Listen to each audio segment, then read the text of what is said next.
My name is Marisa Fiorillo. I am 31 years old. For 8 years I paid for the Christmas Eve dinner that my own family told a newspaper I only helped with. 7 fishes, 22 people, 1 table, in my grandmother's house, at 7 o'clock sharp, because that is the hour she set and nobody ever moved it.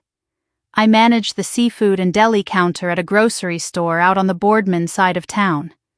That one fact is the whole reason it landed on me.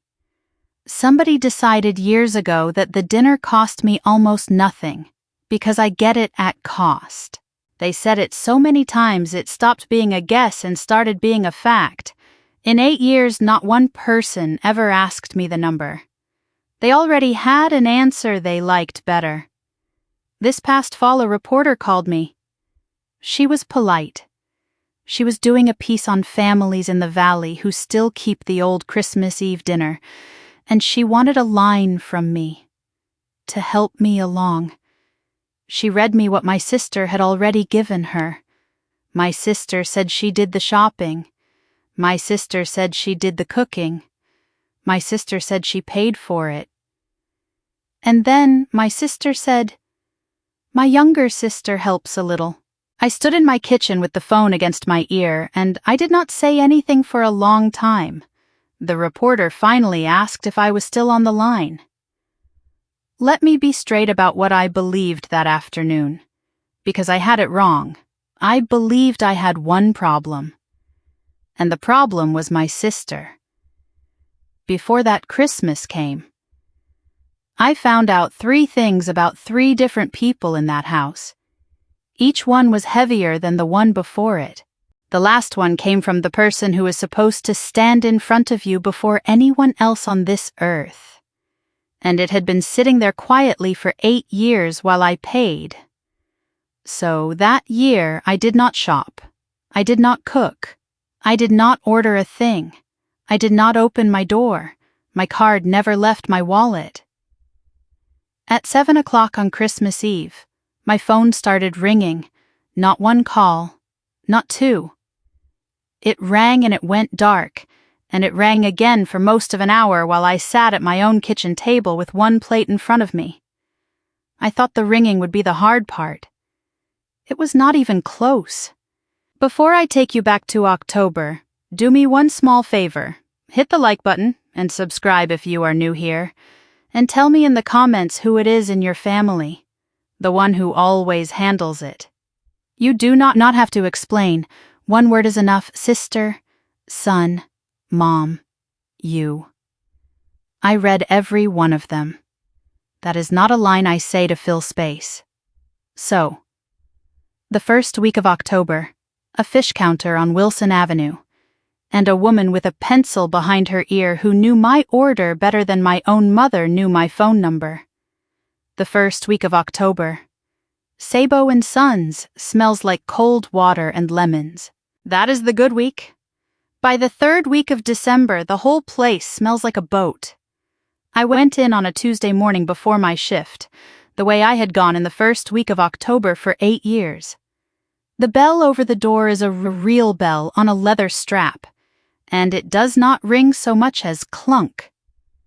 Denise was at the far end of the case with her back to me, breaking down a case of smelts. She did not turn around. "Marisa," she said. "October." "October," I said. She wiped her hands down the front of her apron and came up the case. Denise is 55 and built like somebody who has been lifting wet boxes since she was 19. White smock, pencil behind her ear. She has had that pencil behind her ear every single time I have ever seen her, and I have never once seen her use it. She pulled the order book toward her and did not open it. "Salt cod," she said. 2 big pieces, the thick center cut, not the tail. "Calamari, 6 pounds, cleaned, tubes and tentacles, both because your uncle eats the tentacles. Smelts, 4 pounds. Shrimp, 16-20 count, 5 pounds. Shell on, little necks, 6 dozen. Octopus, 2. And you want them frozen first because you said your grandmother swore by it. And the anchovies you buy by the tin and I do not even sell." She looked up. 22 again. I opened my mouth and nothing came out for a second. 22, I said. I do not know how to tell you what happened in my chest right then. It was not anger. Anger would have been easier to name and easier to carry. It was something smaller and colder than that. A woman I see 3 times a year could tell you the exact weight of my family's Christmas Eve off the top of her head, standing in front of a case of smelts. Without opening a book, nobody in my family could have named one item on that list. "Big year," Denise said. "Same as always." Prices are not the same as always. She said it kindly, the way you tell somebody their tire is low. Cod is up. It is up a lot. Everything that comes off a boat is up. I can hold your number from last year on the shrimp because you order early and I like you. But the cod I cannot do anything about. How much? She told me. I did the math in my head standing there. And then I did it again because the first answer seemed wrong. Then I nodded like a person who had planned for it. "That is fine," I said. She wrote it up on the pad. Carbon copy, yellow underneath, the kind of pad they stopped making somewhere around the time the mills closed. She writes in all capitals and presses hard. "Now the cod," she said. "You know the drill better than I do. But I say it to everybody. The salt cod has to come out of here early. It is not food when I hand it to you. It is a board. You put it in water on the 21st or you do not have it." "I know. I know you know." She tapped the pad with the flat of her thumb. "I say it anyway. Every year somebody comes in here on the 23rd looking for a miracle and I have to be the one to tell them there is no such thing." I laughed. It was a real laugh. The first one of that whole fall. And I did not know that yet. She turned the pad around and slid it across the top of the case for the deposit. I had my card out before she finished sliding it. That is the part I think about now. Not the number. Not the cod. The fact that my hand was already in my bag while the pad was still moving. 8 years teaches your body things your head has not agreed to yet. She ran it. The machine made its little sick noise and then printed. "Same name on it?" she asked. She was not asking anything. It is a thing she says. It is what you say to a regular when you are filling out a slip.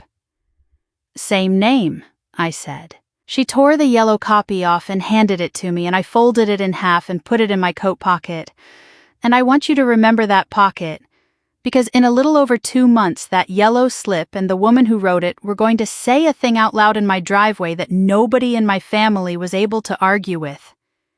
But that Tuesday it was only paper. I went out under the clunking bell and sat in my car in front of the shop, with the heat going and the yellow slip on my knee. And I looked at the number at the bottom. And I thought the same thing I thought every October. I will figure it out. I always did figure it out. That was the problem. And I had 8 more weeks before anybody was going to say that out loud to me. My grandmother's house is on Sandusky Street. Brick. 2 stories, 4 rooms up and 4 rooms down. With a front porch, you can hear people come up because the 3rd board has been loose since before I was born.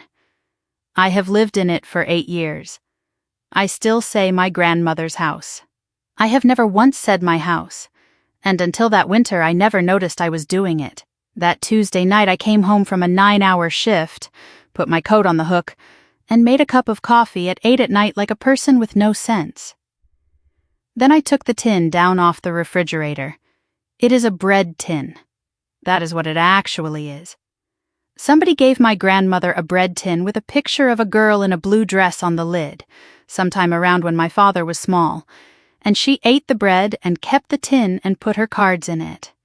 And that was that. The lid is dented on one corner where it went off the counter in 1980-something. It does not seal anymore. You have to press it on with your palm. There are maybe 60 cards in there. Some are in English, some are in Italian, some are in a mix that only works if you already know what she meant. Half of them are on the backs of things. There is a stuffed artichoke on the back of a mass card. There is a wedding soup on the back of an envelope from the electric company.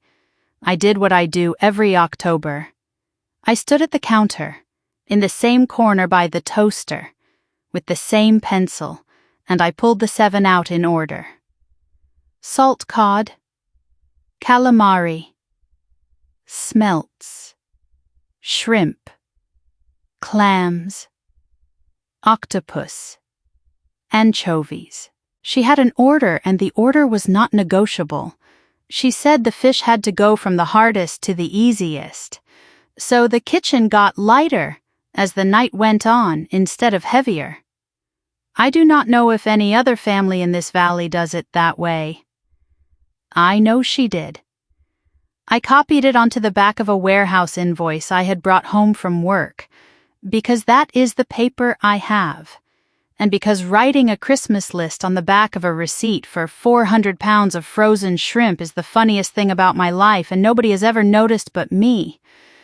When I got to the cod, I stopped. Her card for the salt cod is the softest one in the box. The corners have gone round. The top edge is furred like cloth. There is a gray shadow across the middle where a thumb has been 1,000 times. And for a second that night I understood that most of those 1,000 times were mine. The card says 4 things. 3 days.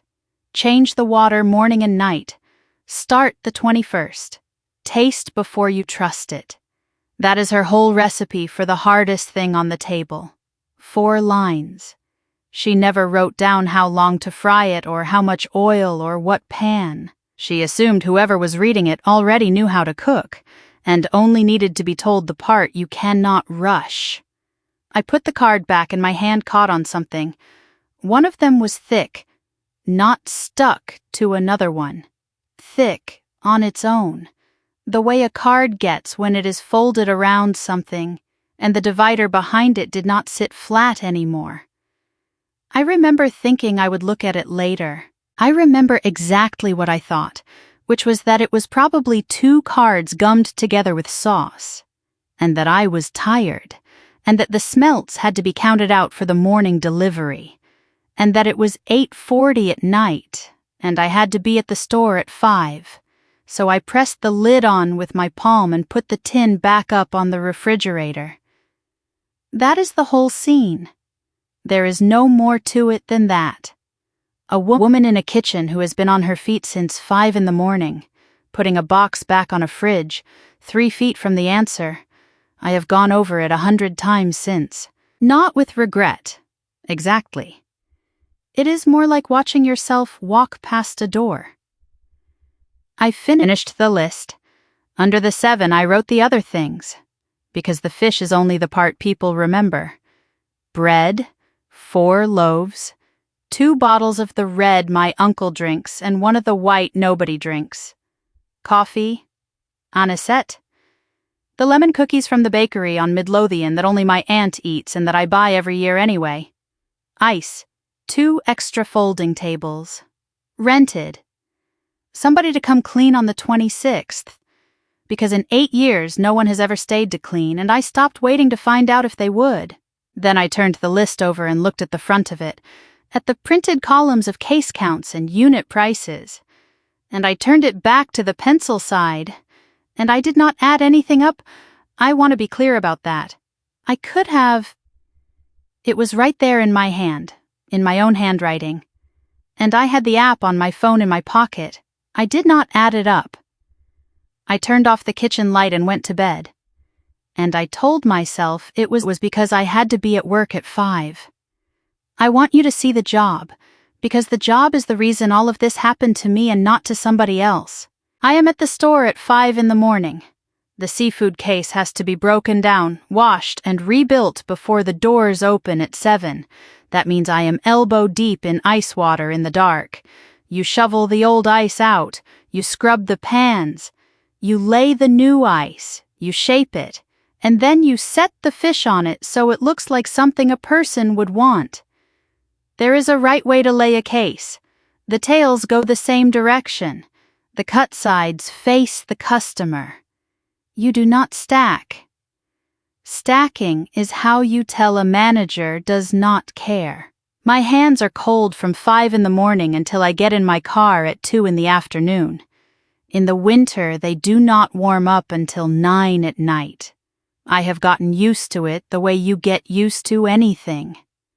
That is the whole trick. My family looked at that job and saw a discount. I get 12% off. That is the number. 12%. And it does not apply to the specialty orders that come through the wholesaler, which is where the cod and the octopus and the good calamari come from, which means on the part of the Christmas Eve dinner that actually costs money. My discount is worth exactly nothing. I told my mother that once, years ago. She said, well, still, that is how a fact dies in my family. Somebody says, and the room moves on. And the next year, the same person tells the same story about how Marisa gets it all at cost.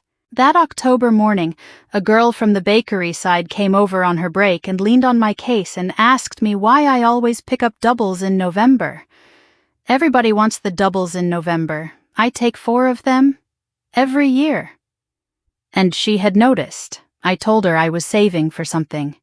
She asked what? I said it was boring. And she laughed and went back to the ovens. And that was the end of it. I did not say Christmas. I have never once said Christmas out loud at work, because the second you say it, people picture presents. And I did not want to explain that I was working 32 extra hours to buy salt cod for a room full of adults. At 2, I clocked out and sat in my car in the back lot with the engine running and the heat pointed at my hands. Then I did the thing I do every year in that lot. And only in that lot, because I do not like doing it in the house. I opened the banking app. Here is what October looks like on my end. My check is $1,911 twice a month, after everything comes out. Rent, $525 on the 1st. To family, car payment, $289. Insurance, $131. Gas, about $60 a week because the store is 15 minutes the wrong way. Phone, electric, which in that house in January is a joke. The loan from when the water heater went. And then the fish. The deposit had already gone through that morning. I looked at it sitting there in the list with everything else. And it did not look like a family dinner. It looked like a car repair. I want to tell you what I did next, because it is the most embarrassing part of this whole story, and it is also the truest. I moved money out of the account I use for the roof. The porch roof over the side door has been going for 3 years. I have $4,000 and change set aside for it in a separate account so that I cannot touch it. Except that I can touch it. Because it is my account, and there is nothing stopping me but me. I moved $600 out of it. Told myself I would put it back in January. I had told myself that in January of the year before, and in the January before that. And I still do not know what happened to the money that was supposed to go back. Then I closed the app and put my phone face down on the passenger seat and sat there with my hands in the heat vents. I did not tell anybody the number. Not that day, not that month. Not my brother. Who would have asked? Not my mother. Who was going to get $525 from me on the 1st of November, the same as always. And that is the thing I need you to understand before any of the rest of it makes sense. Nobody in that family ever lied to me about the money. Not once. Not in the beginning. They did not have to. They just said a thing that was almost true, over and over for 8 years in front of each other until it hardened. She gets it at cost. 4 words. That is all it took. 4 words. Said at a table, and then said again the next year. and then said by somebody who had only ever heard it said, and by the 5th or 6th year it was not a thing anybody thought about anymore. It was the weather. It was how the world worked. Marissa gets it at cost, so Marissa does the fish. I never corrected it, not really. I said, well, not exactly, a couple of times, in a voice small enough that nobody had to hear it. I have thought a lot about who taught them the rules. It was me. I taught them. I taught them with my card. Every single October for 8 years, before anybody at that table was even awake. People ask how it landed on me. The answer is boring. It landed on me because I was the one standing there. My grandmother got sick the fall I turned 22. Not dramatic sick. The other kind, the kind that comes in like weather. Her balance went first. Then she stopped driving. Then there was a morning in February when she called me instead of my mother, and I have never asked myself why she called me instead, because I already know. I was the one with nothing. My sister had the shop. Gianna had just signed the lease on Midlothian, and she was there 14 hours a day, and everybody understood. Because a business is a real thing and everybody could see it. My uncle had the paving company and a crew and a season. My mother had her hours at the parish office and her shifts and her back. My cousins had already left. 2 went to Columbus. 1 went to Charlotte and married a man who has never once been to this valley. I had an apartment over a garage and a job at a grocery store. And in this family, that is not a life. That is availability. So I went, I want to be careful here, because I am not going to sit here and tell you I was a saint about it. I was 22. There were nights I sat in her driveway for 10 minutes before I went in. There was a Thanksgiving I spent in a recliner next to her bed, and I felt sorry for myself the entire day, and I have never admitted that to anybody. But I went 2 years.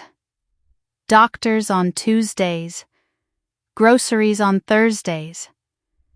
I moved into the back bedroom the last winter because she was getting up at night, and the stairs scared me. And in those 2 years, she taught me the food. Not like a class. She could not stand still long enough for a class. She would call me over to the stove and say, watch. And then she would do the thing. And then she would walk away. And if you missed it, you missed it. That is how I learned the wedding soup. That is how I learned to clean squid, which she did with her thumb in about 4 seconds, and which took me a year and a half. There was one thing she never showed me. She never showed me how she checked the salt cod. She just did it. At the sink, with her back to the room. And then she would say, either it is ready or it is not. And that was the end of the conversation. I asked her twice. Both times she said, you will know, which is not teaching. That is a person keeping one thing for herself. And at the time it annoyed me, and later it did not. She died in April, 84, the last real conversation we had. She was in the chair by the window, and she was tired in a way that had stopped being about sleep. And she said one sentence to me about the family. She did not say, I want you to have the house. She never said one word to me about the house. She said, keep the table. That is it. 3 words. In English, which she only used when she wanted something to land. I sat there and I nodded and I said, okay, Nonna, the way you say okay to a person in that chair, I thought she meant the dinner. So I kept the dinner at the funeral lunch in the basement of St. Anthony's, with the folding chairs and the ham and the sheet cake. My great-aunt Ro came and found me by the coffee urn. Ro is my grandmother's younger sister. She worked at City Hall for 30 years, and she remembers every date anybody has ever told her. She has never been a hugger. She took my hand in both of hers, which for her is an enormous gesture. And she looked at me and she said, she left you more than you know. I said, thank you. That is what I said. Thank you. Because I was 23 and I had just buried the person I had spent 2 years driving to appointments, and somebody was being kind to me. And when somebody is kind to you at a funeral, you say, thank you. Then Ro let go of my hand and looked at the wall over my shoulder and said she had to go check on the coffee. And she walked away, and she did not look at me again for the rest of the afternoon. I thought she meant the recipes. I want to say that again because for 8 years it was the only thing I thought it could have meant. I thought my great aunt was telling me, in her stiff little way, that a box of index cards on top of a refrigerator was an inheritance. And I agreed with her. I still agree with her, honestly. I would not trade that tin for anything in that house. It never occurred to me that she was being literal.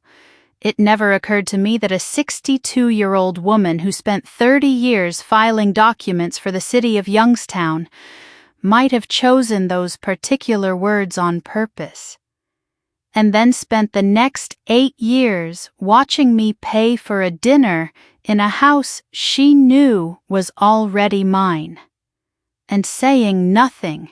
I did not know any of that on that April afternoon. I was standing by a coffee urn in a church basement, and my grandmother was gone, and somebody had told me I was loved. And I believed it, and I went home and put the tin on top of the refrigerator where she kept it. Then in December I bought the fish. In November I did something I had never done in 8 years. I asked. It took me 11 days to work up to it. I know it was 11 because I had written it on the calendar in the kitchen, in pencil, the way I write everything. Ask Sal. It sat there on a Wednesday square and I moved it forward twice. My Uncle Sal lives out past the golf course in a ranch with a 3-car garage. He built it in 2009, which everybody in the family brings up as proof of something, though nobody has ever agreed on what. Sal runs a paving company, 4 trucks, a crew of 6 in the season, 2 in the winter. He is my father's older brother. My father has been out of the picture since I was 4, and nobody talks about him. And Sal filled that hole the way an uncle does, which is to say, loudly and only at holidays. He calls everybody kiddo. He has called me kiddo since I was 8, and he will call me kiddo at my funeral. I pulled in on a Saturday afternoon. His driveway had been redone. Fresh blacktop. That dense black you only get the first year. Edges cut clean. No crumble at the apron. It is his own product and his own crew, and it does not cost him retail. And I noticed that, and I told myself to stop noticing it.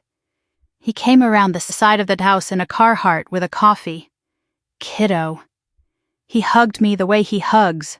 One arm, a couple of hard pats on the back like he is burping a much larger baby. We went inside. He poured himself something and poured me something I did not ask for. And he sat me at the island under all those pendant lights, and he talked for 11 minutes before I got a word in. I am not exaggerating about the 11 minutes. I watched the clock on the stove. He talked about the season. He talked about a job out in Canfield where the county changed the spec halfway. He talked about his knee, then he did the thing he always does, which is the reason everybody in that family loves him. He told me a story about my grandmother. He told me about the year she made him drive to Cleveland on the 23rd because the fish guy here had shorted her on the smelts, and how she sat in the passenger seat the whole way up and the whole way back with the box on her lap like a baby, and how when they got home she looked in the box and said the smelts were fine, and the real problem was the man's attitude. I laughed. He laughed. He wiped his eye with the back of his thumb. That is the part I want you to sit with. He was not performing. He loved her. He genuinely actually loved her. And when he tells that story, his eyes get wet every time, and none of that was fake. That is what makes the next 4 minutes so hard to explain. I said, so, about Christmas Eve. He said, best night of the year. I said, the cod went up a lot this year. Everything went up. I was wondering if maybe anybody was, putting in. I hate how I said it. Putting in. Like I was asking a man for a favor in his own kitchen. I could hear myself doing it and I could not stop. He put his cup down and he looked at me with what I would swear on my life was real affection. Nobody's got it this year. Kiddo. He said it soft. He said it the way you tell somebody the store is closed. Everybody's stretched. Your cousin's got the thing with her car. Your mother's on a fixed thing now. More or less. Nobody's got it. I said, okay. You know how it is? I said I did. And then he said the second thing. And he said it while he was rinsing his cup at the sink with his back to me, in the most ordinary voice a man has ever used. I got my end covered, though. Don't worry about my end. I said okay again. I want you to know that I said okay. That is the entire extent of my resistance in the fall of that year. A woman in her 30s, standing in a kitchen, saying okay twice. He walked me out. At the door, he squeezed my shoulder and said, "She'd be proud of you. You know that, keeping it going." And I felt it land. I felt it go all the way in. The way those things do when you have been waiting a long time for somebody to say them. I drove home with my chest warm and my eyes stinging a little, and I felt good, and I want to be honest that I felt good, because 2 months later I would be sitting at my own table trying to figure out how a person can hand you a compliment with one hand. At the end of his street, I stopped at the sign and looked back at the driveway in the mirror. All that new black, glossy under the streetlight. Not one crack in it. And I thought, that is not the same thing. That is his business. He gets that at cost. I actually thought that, in those words, about him. I did not think about the fact that I had spent 8 years being told that a discount and a gift are the same thing, and that I had just done it to somebody else without breathing hard. Thanksgiving is at my sister's. It has been at my sister's since she bought the house on the hill in Poland with the 2 front windows that go all the way to the floor. I need you to meet them the way I see them. And the only way to do that is to put them all in one room. So here is that room. Gianna is at the head of the island, not the table, because the island is where the phone camera goes. 36. Hair done that morning by one of her own girls. She has a way of standing with her weight on one hip and her arm out that makes a kitchen look like it belongs to her. It does belong to her. That is not the point. She does it in my kitchen, too. Ray is in the doorway to the front room with a beer, talking about the truck market to 2 men who did not ask. 39. Ray sells light-duty trucks out on Route 224, and Ray has never once been quiet in a house.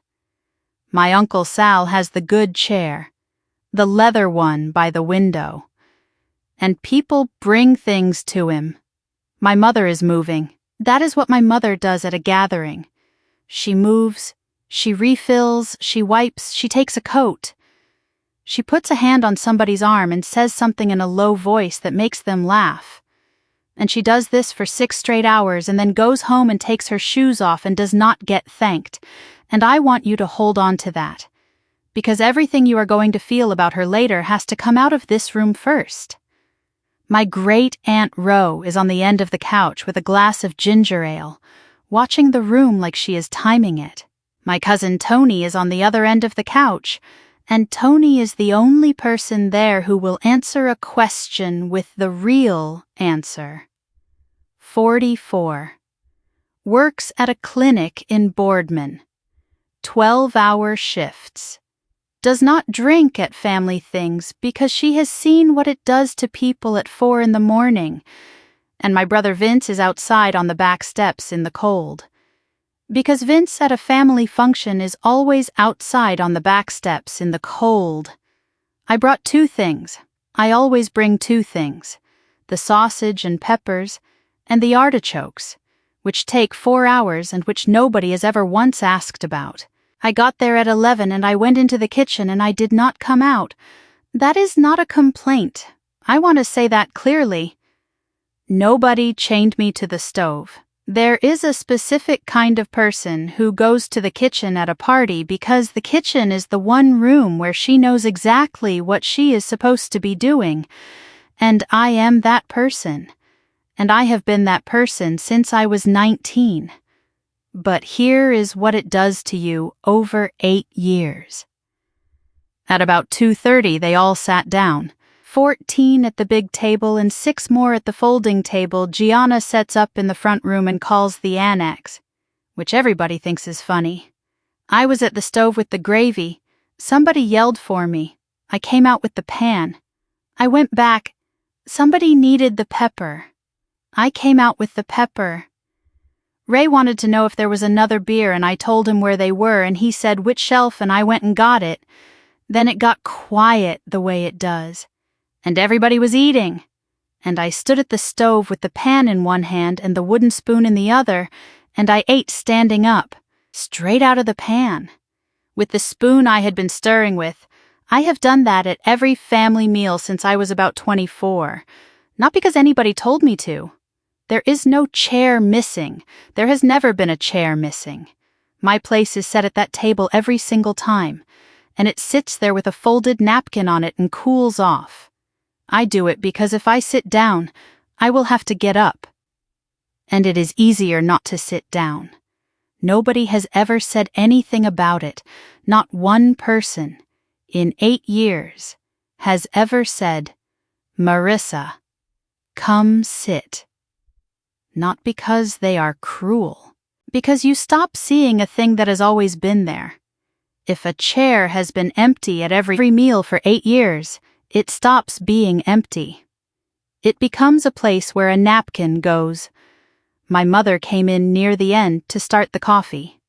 She stood next to me at the sink and dried her hands on the towel, and she looked around the kitchen, up at the ceiling, over at the window. "How's the house holding up?" I said, "Fine." "That side roof. Is it leaking yet?" I said, "Not yet." "Anybody come around about it?" I said, "No." I thought she meant a contractor. She nodded and put the towel down and went to get the cups. And that was the whole exchange. Maybe 11 seconds. And I did not think about it again for 6 weeks. Then from the front room I heard Ray. At a volume Ray has never had to justify. "Here we go. Gianna's got Christmas Eve again. Somebody get this woman a medal." And the whole table laughed. Warm laugh. Fond laugh. I was 11 feet away with a pan in my hand. Gianna did not correct him. That is all. She did not say anything bad about me. She said, "Oh, stop," and she laughed. And she let it stand. I scraped the pan out into the trash and ran the water. The call came on the 2nd Tuesday of December, at 4 in the afternoon. While I was standing in my kitchen with a bag of frozen smelts in my hand. I did not know the number. I almost did not pick up. If I had not picked up, I want you to understand, I would still be doing the fish. "Is this Marissa Fiorillo?" I said it was. "Hi, my name is Lauren Petrosky. I'm with the Valley Weekly. I'm working on a piece for the Christmas issue about families around here that still do the Feast of the 7 Fishes. Do you have a couple minutes?" I said sure. I put the smelts in the freezer and I leaned back against the counter and I swear to you, pleased. Somebody wanted to write about the dinner. Somebody outside the family thought it mattered. She was good at her job. 29, maybe. You could hear her typing. She asked how long the family had been doing it. I told her my grandmother started it here in the 50s, and her mother did it in Italy before that, and that we had never missed a year. She asked what the 7 were. I named them in my grandmother's order, hardest to easiest, and she said, "Oh, that's a great detail," and I felt good again.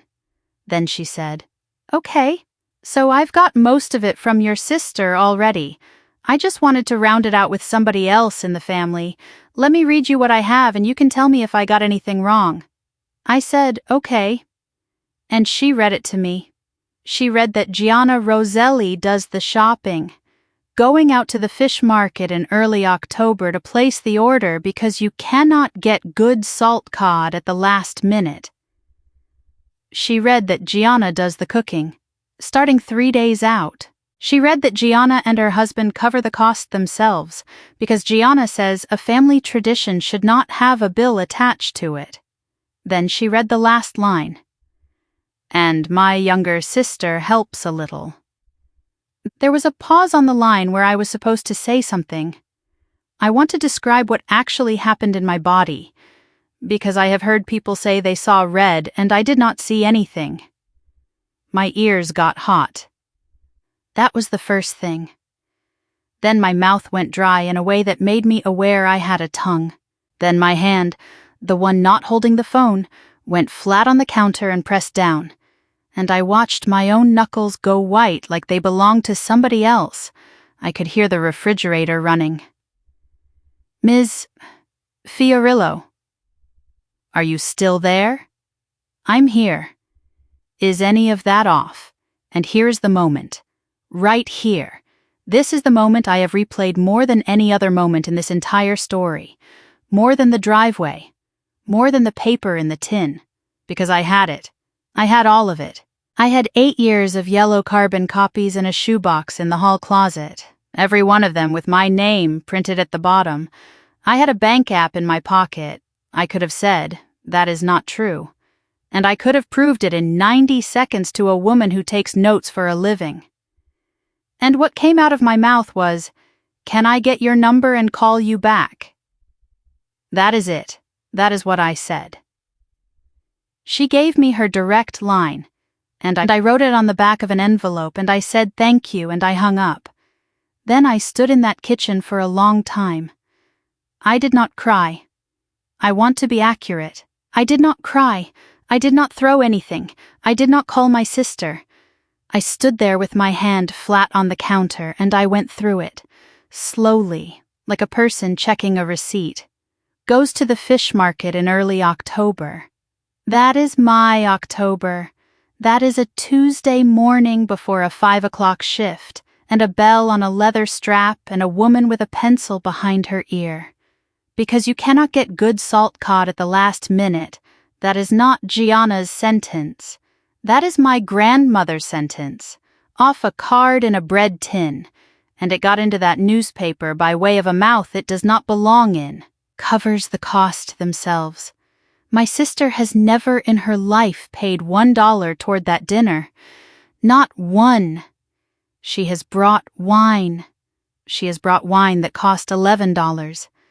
A family tradition should not have a bill attached to it. That is the line that got me. Not helps a little. Helps a little was small enough to swallow. Honestly. And I had swallowed worse. It was that sentence about the bill. Said by a woman who has never seen the bill, printed for the whole valley to read, in the same week that I moved $600 out of the roof account. And the strangest part is that I was not angry at Lauren Petrosky at all. I have never once been angry at her. She was doing exactly what she was supposed to do. She called to check. She read it back. She gave me the chance. I was the one who did not take it. I got the step stool and I opened the hall closet and I took down the shoebox with 8 years of yellow slips in it. And I put it on the table. And I looked at it for a while without opening the lid. Then I opened it. Vince came by that Thursday after his last call. He does that maybe twice a month. He does not text first. He pulls in, sits in the truck for a minute doing whatever he does in there, and then comes up the porch and hits the loose board, and I know it is him before the knock. He was still in the work shirt with the name patch. There is always a smell that comes off him. Ductwork and solder and cold air, and it is one of about 4 smells in this world that make me feel like a kid. He took a beer out of my refrigerator without asking, which is the correct way for a brother to behave, and he saw the shoebox on the table. What's that? So I told him. I told him about the phone call. I did it flat, without any adjectives. The way you report a thing when you are afraid that if you decorate it, you will start crying. I told him what Lauren read to me. I told him the line about the bill.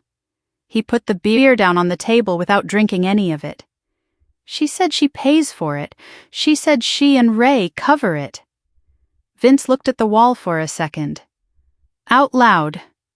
To a reporter. Who writes it down? Yes. And then he asked me the question. He is the only one who has ever asked it, and he has asked it maybe 4 times in 8 years. And every single time he has waited for the answer instead of moving on. What does it run you? I did not give him the total. I have to be honest that I did not. And I did not have it anyway. What I gave him was one number, the one that was sitting right on top of my head. I told him what the COD alone came to this year. He said the number back to me as a question, like maybe I had made a mistake. I said that is for 2 pieces of dried fish, and that is before anything else, and that is with my discount, which is 12% and does not apply to it. He sat down. He is a big guy, and when he sits down at that table, the chair complains. For fish. For salt cod. It's not fish yet when you buy it. That's the whole thing. And he did not understand. So I explained it to him, and I am glad I did, because 2 weeks later that explanation turned out to be the most important thing I said all winter. I told him salt cod comes out of the case looking like a piece of a fence. It is stiff. You could hit somebody with it. It has been packed in salt for months, so it will keep forever, which is why the old country used it in the first place. And the salt has to come out before it is food. So you put it in cold water. You change the water twice a day, morning and night, 3 days, minimum, and if the piece is thick, longer. He said, so you soak it. I said, you soak it starting on the 21st. That is the date. Nana's card says start the 21st, and the 21st works because the dinner is the night of the 24th, and that is 3 days and 3 nights and 6 water changes. He asked what happens if you forget. I remember exactly how I answered him. Because I was not making a point. I was standing at the counter with a dish towel in my hands, and I was just saying a true thing about cooking. I said, then you do not have it. That is all. You cannot buy your way out of the 21st on the 23rd. There is no store. There is no faster water. Nobody sells 3 days. He said, huh. And that was it. He drank about a third of the beer, and we talked about his truck and about a job he had in a house in Struthers where the previous guy had run the flue into the attic. And I laughed. And it was the second time I had laughed all fall. Then, at the door, he put his coat on and stopped with his hand on the knob. I'm going to say something to her. No. Marisa. No. Vince, listen to me. If you say something to her, then it is you and her, and I am the reason. And by Sunday the whole family knows I got my brother to fight with my sister at Christmas. He stood there. So we just let it go in the paper. I'm going to call the reporter back and say what I did not have an answer for that yet. He looked at me for a long moment with the door half open and the cold coming in around his shoulder, and he said the thing that stuck. You know what gets me? It's not even that she said it. It's that she knew nobody would check. Then he left, and I stood in the doorway and watched his tail lights go down Sandusky, and I went back in and looked at the shoebox on the table, and I got the envelope with Lauren Petrosky's direct line off the counter and put it in my coat pocket so I would not lose it. I called her back on Friday morning from the back lot at work, on my break, sitting in the car with the engine running. I had written down what I was going to say. 4 lines on the back of the same envelope. I had rehearsed it in the shower. Here is what I actually said. Hi, this is Marisa Fiorillo. I talk to you Tuesday. I wanted to correct one small thing if it's not too late. One small thing. If it's not too late. She said of course, and I could hear her getting a pen, and I gave her the smallest possible version. I did not say my sister lied. I did not say she has never paid $1. I said the order at the fish market is under my name, and has been for 8 years, and the cost comes out of my account. And I do the cooking with my mother and my aunt helping on the day. I even gave my mother and my aunt credit. In the correction, I want you to sit with that for a second. In the middle of the one act of self-defense I committed that entire autumn, I stopped and made room for 2 other people. Lauren was quiet for a beat. Then she said, "Okay, I'm sorry, that's a real difference. Let me see what I can do. It may already be at the printer." She called back an hour later. The feature was locked, but she said she would run a correction the following week, and she sounded genuinely sorry. And she asked if I wanted her to call my sister and tell her. I said no. The feature came out that Thursday. Half a page. There was a photo of the family in Gianna's front room in front of the window, 12 of them, with Gianna in the middle in a red sweater and Ray behind her with a hand on her shoulder. I am not in the photo. I was not asked to be in the photo. I found out later they took it on a Sunday in November while I was working a double. The correction ran the next week, on page 11, at the bottom of a column about a water main project, in the smallest type in the whole paper. It said in last week's feature on Valley Christmas Eve traditions, the Fiorillo family's fish order and preparation were incorrectly attributed. The Weekly regrets the error. It did not say my name. I read it 4 times looking for my name. 2 days later, my sister called. I was standing at the counter, eating dinner. That is a detail I did not think about at the time and cannot stop thinking about now. It was 10 after 7 at night, and I had a bowl in my left hand and I was eating over the sink. Because I had come in at 6 and I was going to be back at the store at 5. And there is a table 8 feet away with 4 chairs at it. Her name came up on the screen and my stomach dropped before I even swiped. She did not yell. I need you to understand that, because if she had yelled, it would have been so much easier. My sister has not raised her voice at me since we were teenagers. She has better tools than that. "Hey, you got a second?" I said yes. So Aunt Ro called me about the paper, not Lauren, not the editor. Ro. "Okay," I said. She read me the little correction thing. A pause, a small laugh, the kind that costs nothing. "Marisa, what are we doing here?" I said I told the reporter what was true. "I know you did. That's what I'm saying.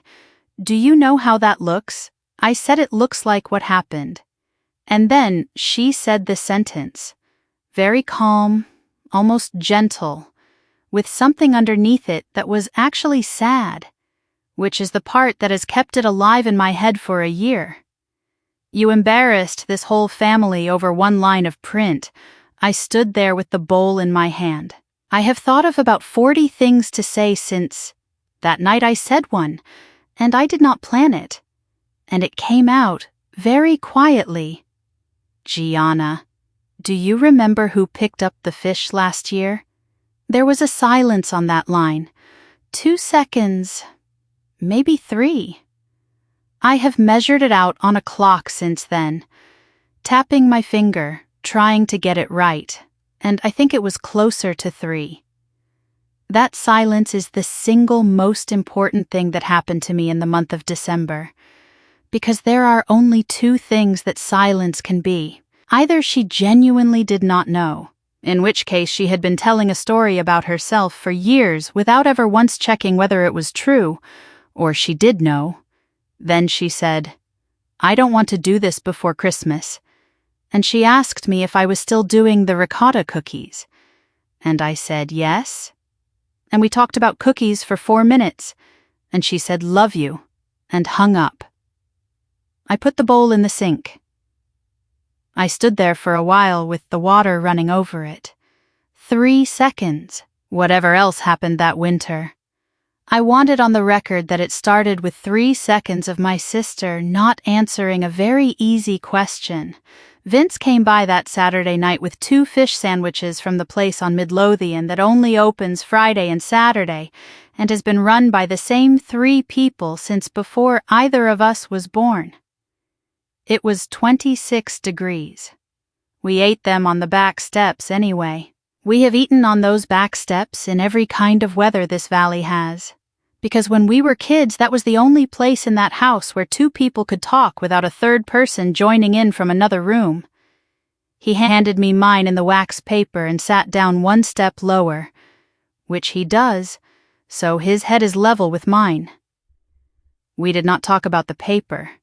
He did not ask me what Gianna said. I think he knew. And I think he decided that one night was going to be one night. Instead, he said, "Do you remember the year she forgot?" And I started laughing before he even got to it, because I knew which one.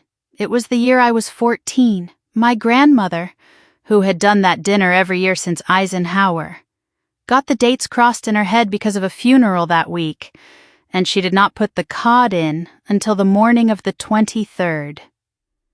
By 6 o'clock on Christmas Eve, it was still salt. She had 20-some people in the house and 6 fish on the table and a piece of board and a bowl in the sink, and she would not serve it. Vince did an impression of her at the sink. He is not good at impressions. He does the same voice for everybody, but he got the hand right. She used to hold her hand up flat over her shoulder, not looking at you, like a woman stopping traffic. Espera. Wait. She made 22 people wait. She fed them everything else. She poured. She let them sit there. And every 40 minutes, she went to the sink and changed that water again. And at 11:15 at night, she fried it and brought it out and put it on the table and said, "Now it is dinner." Nobody left. That is the part I always forget until Vince reminds me. 22 people sat in that house until almost midnight because a 5-foot-tall woman told them the meal was not finished. We sat on the steps and I could see my breath, and the sandwich was already going cold in my hands. "You know what nobody ever did?" Vince said. "Nobody ever said she ruined it." I said no. Nobody said, well, Nonna wrecked Christmas. She literally did not have the food ready and everybody just waited. Because it was hers, I said. He turned his head. "That's the difference," I said. "It was hers. When it's yours, you're allowed to run late. When you're just doing it, you're only allowed to be perfect." He thought about that for a while. Vince thinks slowly on purpose. He says it saves him time later. Then he asked me what I was going to do about Christmas Eve. I said I was going to do it. Same as always. The order is placed. The cod is coming. The tables are rented. I said it was Nonna's table, and I was not going to be the one to put it down over a newspaper. He nodded. He did not argue. He wadded the wax paper into a ball and put it in his coat pocket, because he has never once littered in his life. And then, because it was cold and dark and he was the only person in the world I could say it to, I said the other thing.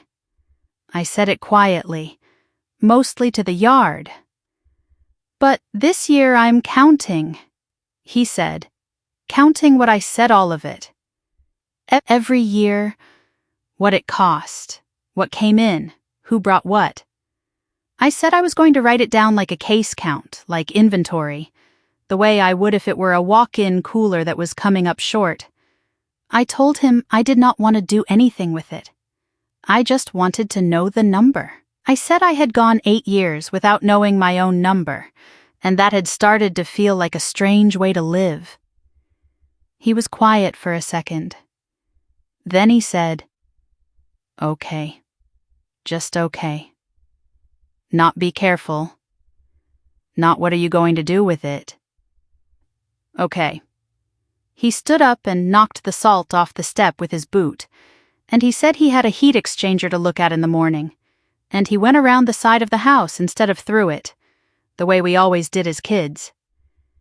I stayed out there a few minutes longer with the empty wax paper on my knee. It was the 11th of December. The cod was ordered. The tables were reserved. My family was going to arrive at that house in 13 days at 7 o'clock the way they had every year of my adult life, and I was going to feed them, and I had already decided that. The only thing I had decided to do differently was to add, "Sitting here now, there is something I had wrong." If you had asked me that night on those steps what I expected to find, I would have said a number. A big, ugly, embarrassing number with a dollar sign in front of it. That is not what I found. What I found was a white envelope on a coat hook, and then a piece of mail addressed to a woman who had been dead for 8 years. I told you I was going to count. I want you to understand how small I meant that. I meant a shoebox and a calculator and one number I could stop being afraid of. I thought there was one thing to count. I thought the whole question was how much had gone out of my account, and that once I knew it, I would feel something, and then I would put the lid back on the box and go make the fish. That is not a small thing to be wrong about.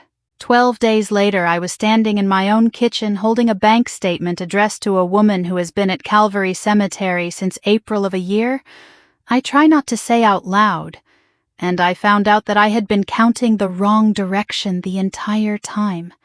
I had been counting what went out. Nobody had ever taught me to count what came in, because, as far as I knew, nothing ever had. On the 3rd of December, I drove out to my uncle's to return a pot. It is a 20-quart stock pot with a copper bottom, and it was my grandmother's. And it lives at Sal's house 11 months of the year because his kitchen is bigger and his stove has the wide burner.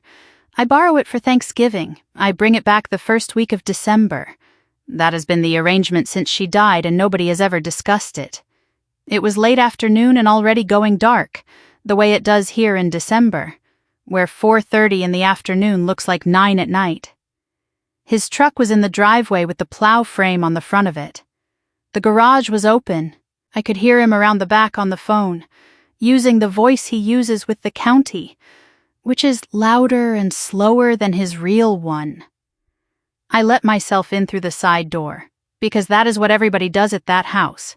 His hallway has a coat rack, not hooks on a wall, an actual standing rack, the wooden kind with the arms, right inside the door where it has been since the house was built. There were 4 or 5 coats on it, 2 work coats, a good wool one he wears to funerals, and a hunting jacket that I have never seen him hunt in. I set the pot down on the boards to get my arm out of my sleeve, and my elbow caught the rack, and the whole thing went over about 6 inches, and one of the coats slid off and landed in a heap on the floor. I picked it up, and when I picked it up, something came out of the front pocket and hit the boards flat. A white envelope, a plain one, the kind that comes in a box of 100 at the drugstore. Not sealed. The flap just tucked in the way you do when you are going to hand it to somebody. On the front, in blue ballpoint, in handwriting that was absolutely not my uncle's, one word: Patron. I want to walk you through the next 11 seconds exactly, because they are the most ordinary 11 seconds in this entire story. And they are the only ones I would take back. I picked it up off the floor. It had weight. Not paper weight. It was the weight of folded bills.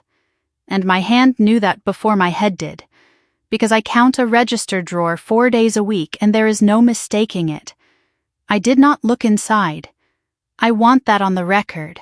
I have never opened another person's mail in my life, and I did not start in my uncle's hallway. I thought, cash. Then I thought, Petroni, that is Aunt Rose's married name. That is Tony's name. Then I thought, he must have paved something for one of them, a walk or an apron, and they paid him in cash the way half this valley pays for anything, and he has not gotten to the bank yet. That is the whole thing. Under 2 seconds. Completely reasonable. Completely wrong. I tucked the flap back in. I put it in the coat pocket. I hung the coat on the arm of the rack, and I straightened the other ones because they had gone crooked, and I pushed the rack back against the wall with my hip. Then I carried the pot into the kitchen and set it on the counter, and Sal came in off the back porch with the phone still in his hand. Kiddo. He looked at the pot, and he did something with his face that I did not think about until much later. He softened. Look at that thing. Same as she left it. She burned about 9 dinners in that pot. He laughed. You want a coffee? I told him I had to get to the store.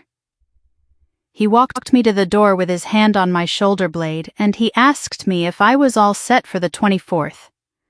I said I was all set. He said, "Atta girl." I drove home down Western Reserve with the heat pointed at my hands and the radio off, which is how I drive when I am tired. Somewhere around the light at Market, I had one more thought about it. 1. It is a little odd that Ro would pay in cash, because Ro writes checks for everything. Ro is a woman who writes a check at a bake sale. Ro has a checkbook in a plastic cover with a rubber band around it. Then the light went green, and I let it go, and I turned the radio on. I have gone back to that hallway 100 times since, not out of guilt. There is nothing to feel guilty about. A woman knocked a coat off a rack and put it back. What gets me is how little I felt. There is a thing people say about the moment everything changes, that you know, that something goes cold in you, or the light in the room shifts, or a sound gets very far away. I have watched people say it on television my entire life, and I believed it. That is not how it went for me. I stood in a hallway in Boardman with 6 years of an answer in my own hand, with the name of the family written on the front of it in blue pen, and what I felt was mild curiosity about my uncle's banking habits. Then I put it back where I found it. Then I drove to work the next morning at 5 and broke down a case of tilapia. The mail came 8 days later. I did the counting on a Sunday. The 7th of December, because Sunday is my one day, and because I had run out of ways to put it off. I want to tell you about the table first. It is a kitchen table, oak, 6 feet, 4 chairs, and it came with the house because it has been in that kitchen longer than I have been alive. My grandmother rolled dough on it. There is a burn on the left end from a pan somebody set down in 1970-something, and a groove near the corner where a knife slipped. I do not eat at it. I have lived in that house for 8 years, and I have eaten at that table maybe a dozen times, all of them when somebody else was sitting there too. Alone. I eat standing at the counter by the sink. I could give you a reason. The reason would not be true. But it is a good table for paper. I got the shoebox down out of the hall closet and I got the printer going, the old one of hers that takes 20 seconds to think before it does anything, and I pulled 8 years of statements off the bank site and printed the Decembers. Then I laid them out. 8 rows, 1 per year, oldest on the left, and the receipts from the shoebox under each one. I did it the way I would do a cooler that is coming up short. That is the only way I know how to do it. You do not start with the total, you start with the lines, year by year. Fish, bread, wine, cheese, cookies, ice, table rental, the woman who comes on the 26th, the extra chairs the year Tony's in-laws came. The tablecloths I bought outright the 3rd year because renting them twice had cost more than owning them. $310 for the cod last year. $84 at the bakery on Midlothian for the lemon cookies that only my aunt eats. $60 for 2 folding tables that sit in a van for 4 hours, $190 for the shrimp, $41 for ice, which is the number that makes me laugh, because you would not think ice, and then you have 22 people in a house with 1 refrigerator. I got through the first year, then the second, then the third, and at the bottom of the 3rd year my hand stopped, not because the number was enormous. Any one of those years, on its own, is a number a person could look at. That is the trick of it. That is the entire trick. Nobody ever asked me to hand over a fortune. They asked me for 1 December at a time, and 1 December at a time is survivable, and 8 of them in a row is a different animal that nobody in that house ever had to look at, including me. I sat there with the pencil in my hand, and I did not write the next line. I am not going to pretend I was brave that afternoon. I was not. I folded the sheet with the 3 years on it in half, and then in half again, and I put it in the drawer under the phone, the drawer with the take-out menus and the batteries and the church envelopes. Then I gathered the statements up into a pile and squared the edges on the table the way you square a deck. I want to say something here that took me a long time to be able to say out loud. I was afraid of the number because of what it was going to make me. If the number was small, then I had spent a year and a half quietly resenting my family over pocket change. And I was a small person, and my sister was basically right about me. And if the number was large, then I had let it happen. 8 times. With my eyes open. With a bank app in my pocket the entire time. There was no version of that total that let me stay who I had been on the 1st of December. So I put it in a drawer. The statement stayed on the table overnight, spread out in their 8 rows.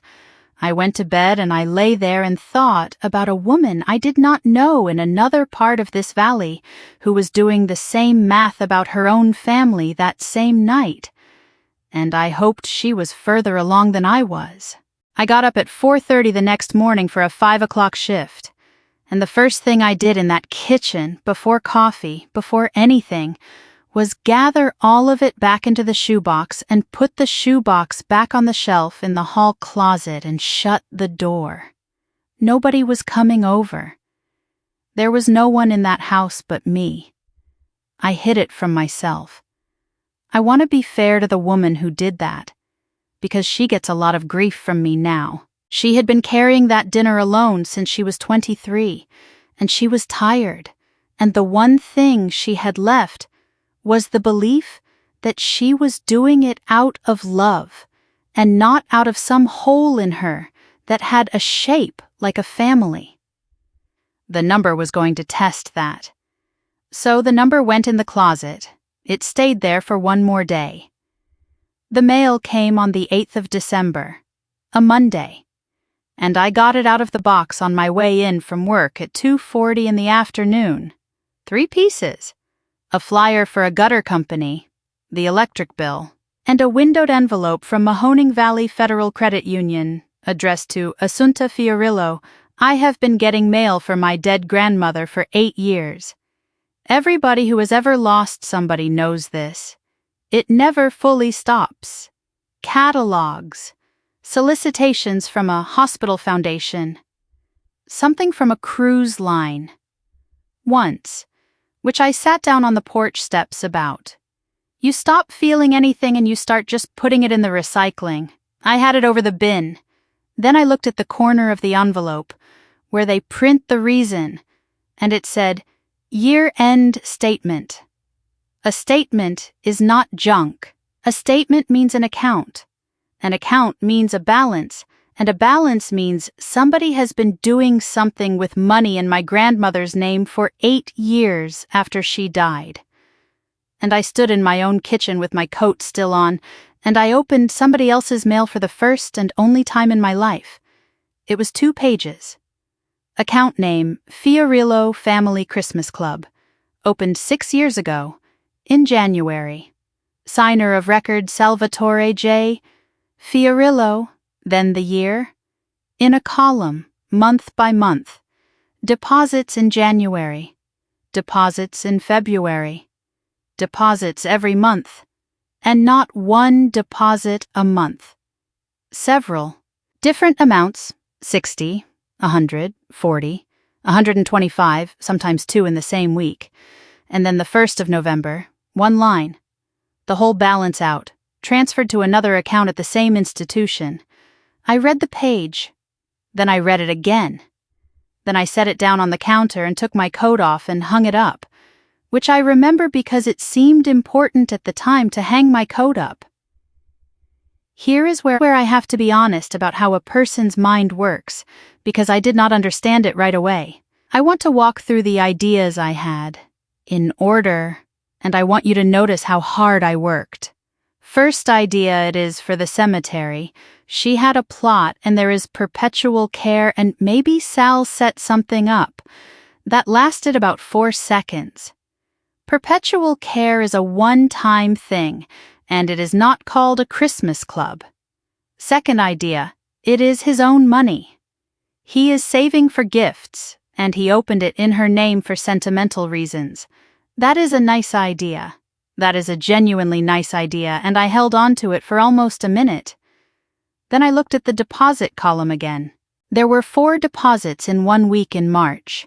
A man saving out of his own paycheck does not deposit 4 times in 1 week in March. Third idea. And this is the one where the floor went. I thought about a white envelope on a coat rack with Patron written on the front in blue ballpoint. And then I heard my uncle, in his kitchen, in November, with his back to me at the sink, saying, "Nobody's got it this year. Kiddo, everybody's stretched. Nobody's got it. I got my own end covered. I did not sit down. I want to correct something people expect. Nobody in real life sits down."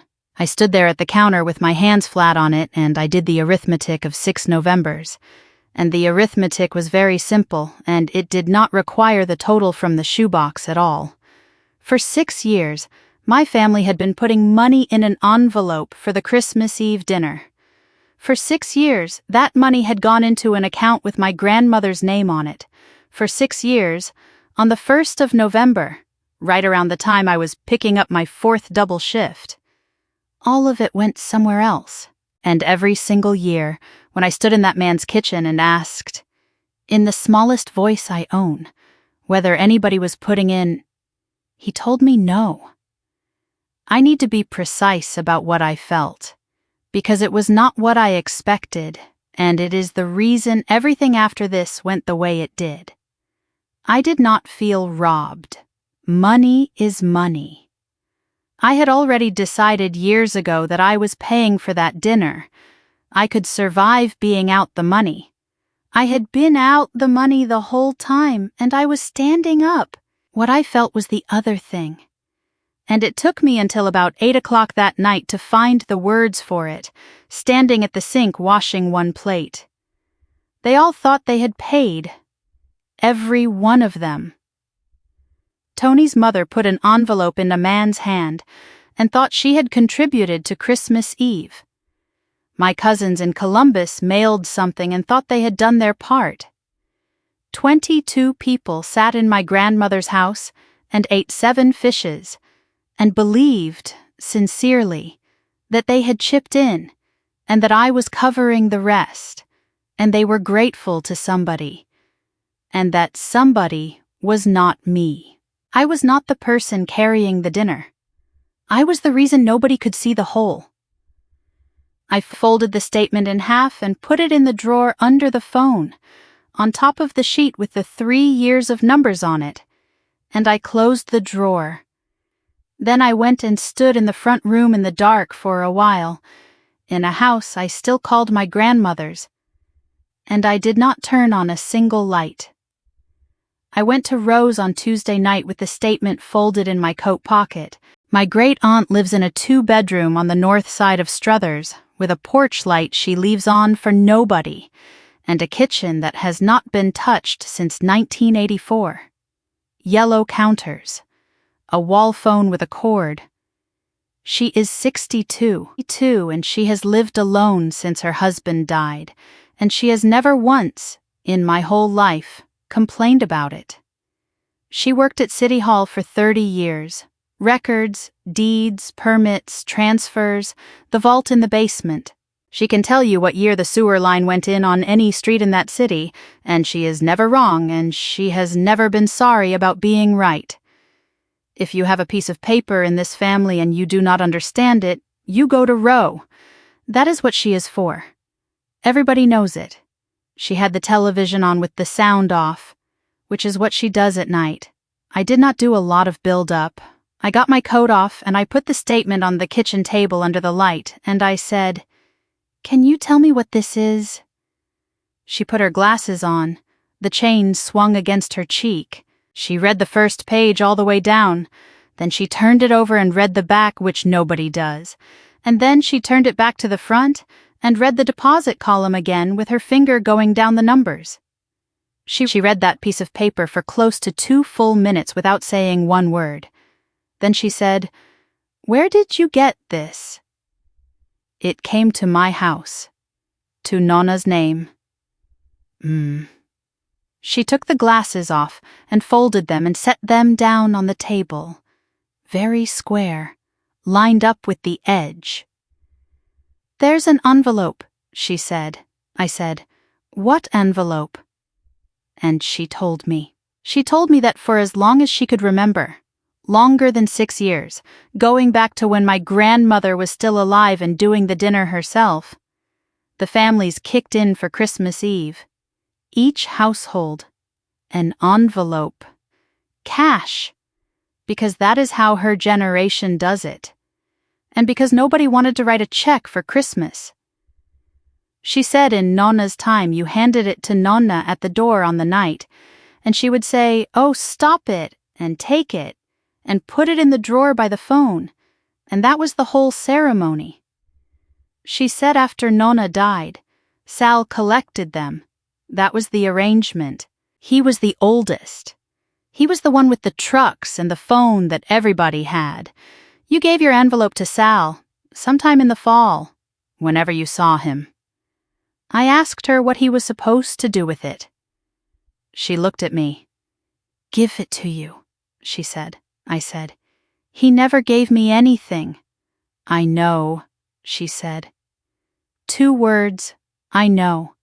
And that is where it went sideways, and I did not catch it at the time, and I have thought about it every day since, because there is a version of "I know" that means I hear you, and there is a version that means I am confirming what you said, and there is a third version, and it is the one she used, and it means I have known this for a while. I did not hear it. I was too far inside my own chest. I asked her how much her house put in. She told me $100 every year since Nonna died. Not because she has it, she does not have it. She is on a fixed income, and she puts $100 in an envelope every fall and hands it to a man in a parking lot at St. Anthony's or in a driveway. And she has done it 8 times. I said, "Aunt Roe." 8 years. She said, "I thought it was helping you." Then she got up. She went to the counter and got a glass down and ran the tap and stood there with her back to me while the water ran. And she did not fill the glass. I could see it in the reflection of the window over the sink. She was holding an empty glass under a running tap. It went on long enough that I said her name. She shut the water off. She turned around with the glass in her hand, and she looked at a point about 8 inches to the left of my head. And she said, "You need to ask your uncle. I said I was going to."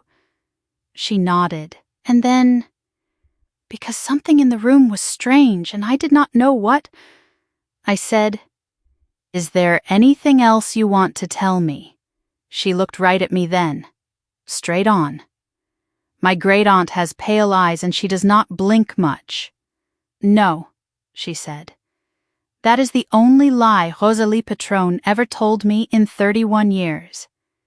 She walked me to the door and she put her hand on my arm, which for her is an enormous thing, and she said, "Be careful with him.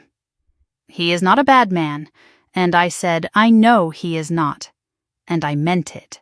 I drove home and I was so full of what I had found out that I never once wondered why a woman who remembers every date in this valley had to hold an empty glass under a faucet for 11 seconds before she could answer a simple question. I went out there Wednesday after my shift. I did not call first. I have thought about whether that was fair to him, and I have decided it was. He was in the garage with the doors up and a heater going, doing something to a spreader, and he had the radio on the oldies station. "Kiddo," he said. Twice in 2 weeks. I had the statement in my hand. I did not put it behind my back or in my pocket. I walked up with it in my hand where he could see it, and I watched his face when he registered what kind of paper it was. He knew. Instantly. Before I said one word. Whatever else happened in the next 20 minutes, that first half-second is the truest thing I have. He wiped his hands on a rag and he said, "Come inside." We went in and sat at the island under those pendant lights. He did not deny it. I want to give him that, because I have heard how these things usually go, and mine did not go that way. He did not say, "What is this?" He did not say, "Where did you get that?" He put both his big hands flat on the counter and he explained. He explained for 11 minutes. I did not time it that day. I have reconstructed it since. He told me the family throws money at things and never thinks about the year. He told me about the year Aunt Dolly died and the funeral home wanted $4,000 up front and nobody had it, and he wrote the check that afternoon. He told me about the other funeral, my father's cousin, and the flowers and the luncheon and the priest. He told me about a cousin in Columbus he lent money to for a security deposit and never got back and has never mentioned to anybody. He said the fund is for the family. All of it, not just the dinner. He said if he told everybody it was a general fund, nobody would put in, because people give for a party and they do not give for a funeral they cannot imagine yet. And then he said the sentence. Every man who has ever done this says this sentence. And I did not know that until it came out of his mouth. I never spent a dime of it on myself. I believe him. That is the part that took me the longest. I believe him completely. I think if you went through that account for 6 years, you would find funerals and deposits and a nephew's transmission and not one boat. I said, "Uncle Sal, where does the dinner money come from?" He said, "You do the dinner," with what he said. "You get it at cost." And there it was, right there in that kitchen under those lights, in his own voice, sincere, without one drop of malice. I said, 12%. He said, "What?" I said, 12%. That's my discount. And it doesn't apply to the special order, which is the cod and the octopus and the calamari, which is most of it. He looked at me. I do not think he had ever heard the actual number in his life.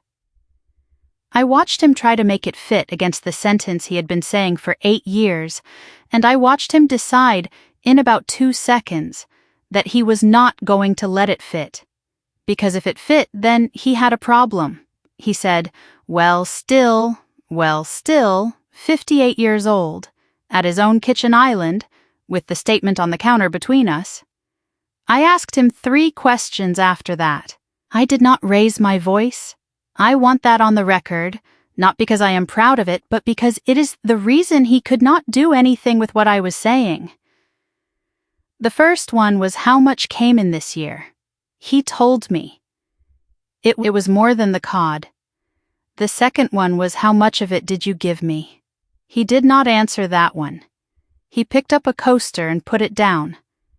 The third one I asked very slowly, because I wanted him to hear each part of it. For 6 years, when Aunt Ro handed you $100 in a church parking lot, what did you tell her it was for? He got up. He went over to the window over the sink, the one that looks out at the driveway, and he stood there with his back to me exactly the way Ro had stood at her sink the night before. And I noticed it, and I filed it away, and I did not know yet why that would matter. He said, "That's not fair." I said, "It's a question." He said, "You're making it sound like something it isn't." I said, "I asked you what you told her." And he said, and this is the last thing he said to me that night, "I told her it was for Christmas." Then he stood at that window and looked out at his driveway, all that fresh black under the pole light, not a crack in it, and I understood something about him that I have not been able to shake since. He was not hiding anything from me. He genuinely did not see two things in that room. He saw one thing, and the one thing was the family, and he was holding it together. And the money moved around inside it, and where it landed was a detail. The fact that it always landed on the same person, every single year, was not a detail I was going to be able to explain to him at that counter. I picked the statement up off the granite and I left. It took less than 24 hours to get around, and it did not get around the way I expected. I thought the story would be, Sal has been holding the envelopes. The story was Marisa is digging through people's bank accounts 2 weeks before Christmas. Tony called me Thursday on her break. She works 12-hour shifts at a clinic in Boardman, and she calls people at 10:40 in the morning from her car in the lot, eating a sandwich, because that is the only window she has. "Hey," she said, "so, what is going on?" I told her, all of it, in order, the same way I told Vince. The statement, the envelope in the coat, what Ro said, what Sal said. She listened the whole way through, which I appreciated, and I could hear her chewing, and when I finished she was quiet for a second. Then she said, "Okay, and what do you want to happen?" I said. I did not understand the question. "I mean it seriously, Marisa, not as a shot." "What do you want to happen?" "Say it out loud." And I could not answer her. I opened my mouth and I had nothing. I had spent 3 days building a case like a person who was going to court, and my own cousin asked me what I was suing for, and I had never once thought about it. She let it sit for a second, and then she said the thing that I have not been able to put down since. Because here's where I'm at. There's 22 people at that table. 2 of them did something. My mother put $100 in an envelope 8 times. She does not have $100. She has never once told me that she did that. By the way, I found out from you 30 seconds ago, on my break. I said I knew. So what happens to her? What happens to my mother in this? What happens to the people in Columbus who mailed something in? They did the thing they were asked to do. If you blow this up, they are the ones who feel like they took from you, and they are the ones who will be apologizing at that table. And Sal is going to sit there and eat his fish and be fine, because Sal is always fine. I said that was not what I wanted. "I believe you," she said. "I still think it's what would happen." And then, and this is the part I want to be fair about, she said, "For what it's worth, what he did is not okay. I'm not standing here telling you it's okay. I'm asking you who pays for it." I said I did not know. She said, "That's the right answer. Just don't do anything until you do." Then her break was over and she had to go, and she said love you, and she meant it, and she hung up. I sat in my kitchen for a long time after that. I want to say plainly that Tony was not wrong. Everybody in this kind of story wants the person who pushes back to be a fool or a coward, and she was neither one. She was a woman who works 12-hour shifts asking me a fair question that I had not done the work to answer. Ray texted me that afternoon. 2 messages, 11 minutes apart. Ray does not say a word to me in a room. Ray gets loud in a room about trucks and he goes quiet the second there is anything real in it. But Ray will text you. The first one said, "Heard you're going around asking people about money. That's a hell of a thing to do at Christmas." The second one said, "Gianna is upset. Think about that before you make this everybody's business." I did not answer either one. I have never answered a text from Ray in my life, and I was not going to start on the 11th of December. Let me step out of this for a minute, because I think some of you are ahead of me right now, and some of you are exactly where I was. And I want to talk to both of you. If you are ahead of me, you already know what Tony's question was really asking. Hold that. You will need it. If you are where I was, sitting in a kitchen with a piece of paper and no idea what you actually want, then you already know how that feels, and I do not have to describe it. Do me a favor while you are here. Hit like if this is landing and subscribe if you want to see how it ends. And tell me in the comments one thing. Not a story. One line. Who is the person in your family that everything quietly lands on? Say the word. Mother, brother, aunt, me.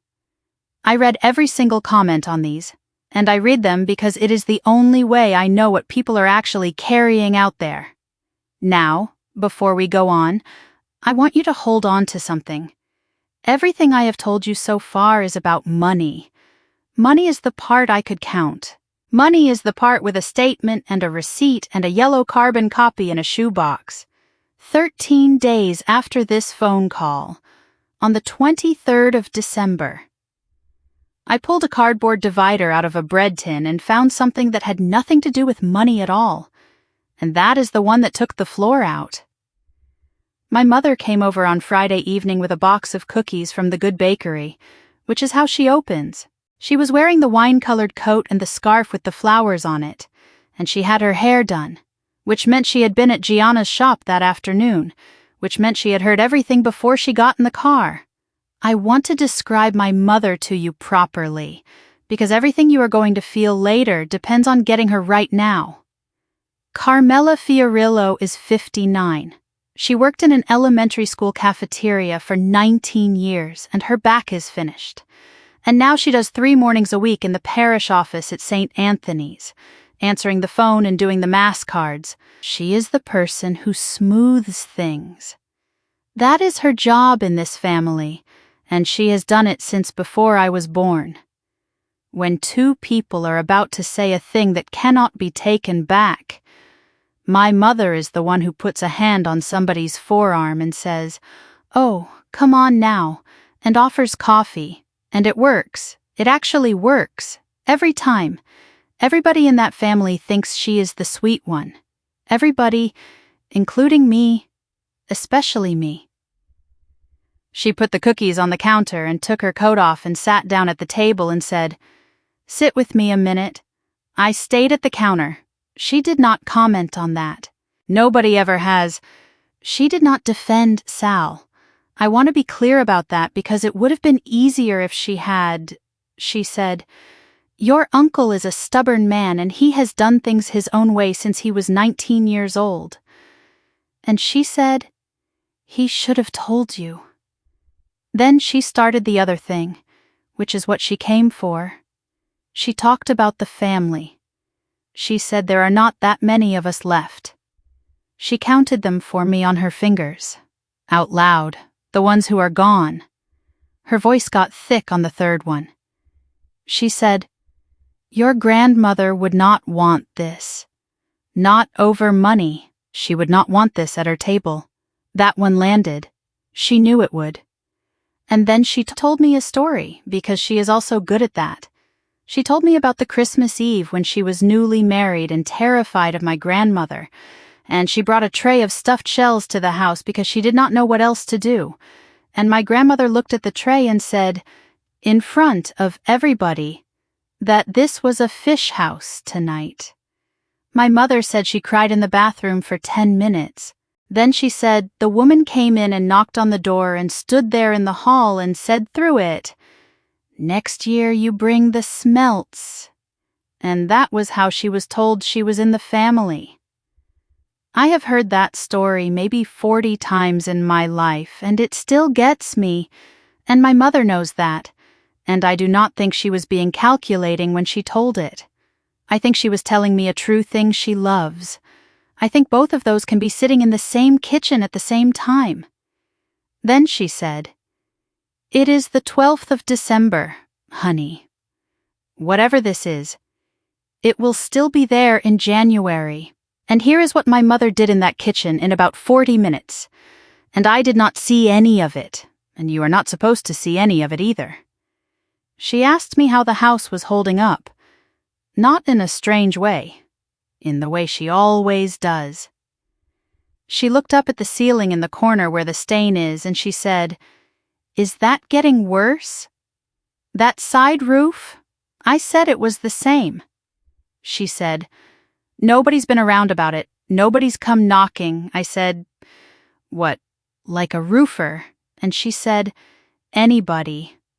And she said it lightly, and she moved on before I could ask what she meant. Then, a little later, while she was rinsing her cup, she said over her shoulder, "Don't forget the first, with all this going on, that is the rent. $525 on the 1st of the month. And I have never once been late in 8 years, and she has reminded me every single month anyway. And I have never once found that strange, because it is my mother, and my mother reminds you of things. And then, on her way to get her coat." She stopped in the middle of the kitchen and looked up at the top of the refrigerator, at the tin. "You know," she said, "I should take that home with me." I said, "What?" "Ma's box. It's sitting up there in all that grease from the stove. Those cards are going to go. Some of those are from her mother, Marisa. They should be somewhere dry." I looked at the top of my refrigerator. It is not greasy. I clean it. And I said, "I'm good, Mom, I use them." There was a pause, not a long one, a beat, and then a smile. "Well, at least put them in a bag or something," she said. She put her coat on. She kissed me on the side of the head, and she said, "Please, for me, get through the 24th and then do whatever you have to do." And she left. I stood there and I felt lousy, the way you feel when you have disappointed a woman who has spent her whole life keeping the peace. That is the feeling I want you to hold on to. Not anger, not suspicion. Guilt, warm and familiar, the kind that has your mother's voice. I did 3 things in that kitchen that night, and I did all 3 of them without one single thought. I moved the tin from the top of the refrigerator to the cabinet over the stove, because she was right that it was a dumb place to keep it. I ate standing at the counter, and on the 1st of the month, 4 days early, because I did not want her to have to remind me twice. I sent my mother $525. Tony's question would not leave me alone. "What do you want to happen?" I went 4 days without an answer. I worked 3 doubles in those 4 days, which helps, because at 5 in the morning with your arms in ice water there is no room in your head for anything but the case. Then, on Tuesday the 16th, I came home and I did the only thing I actually know how to do. I took inventory. That is my whole job. When a walk-in is coming up short, you do not stand in the middle of the store and announce that somebody is stealing. You count what came in on the truck, you count what went out on the register, and you find where the 2 stop matching. And then you know what you are actually dealing with instead of what you feel like you are dealing with. So I got a warehouse invoice out of my bag. Same paper, same pencil. I wrote 22 names down the left side. Everybody who sits at that table. All of them. In the order they come in the door. Because that is how I know them. Then I made a second column, and at the top of it I wrote what they actually bring, not what they say, not what they mean, what arrives at that house in their hands. Over 8 years. I want to tell you that this was a righteous act. It was not. It started out ugly. The first 4 names I wrote with my jaw tight. And I was building a case. And I knew I was building a case. And then somewhere around the 9th name, it stopped being that because the paper started telling me things I did not want it to say. My cousin Angela in Columbus, who I have privately thought of as gone for years, mails a box every single December. Cheeses, a panettone, a thing of Amarena.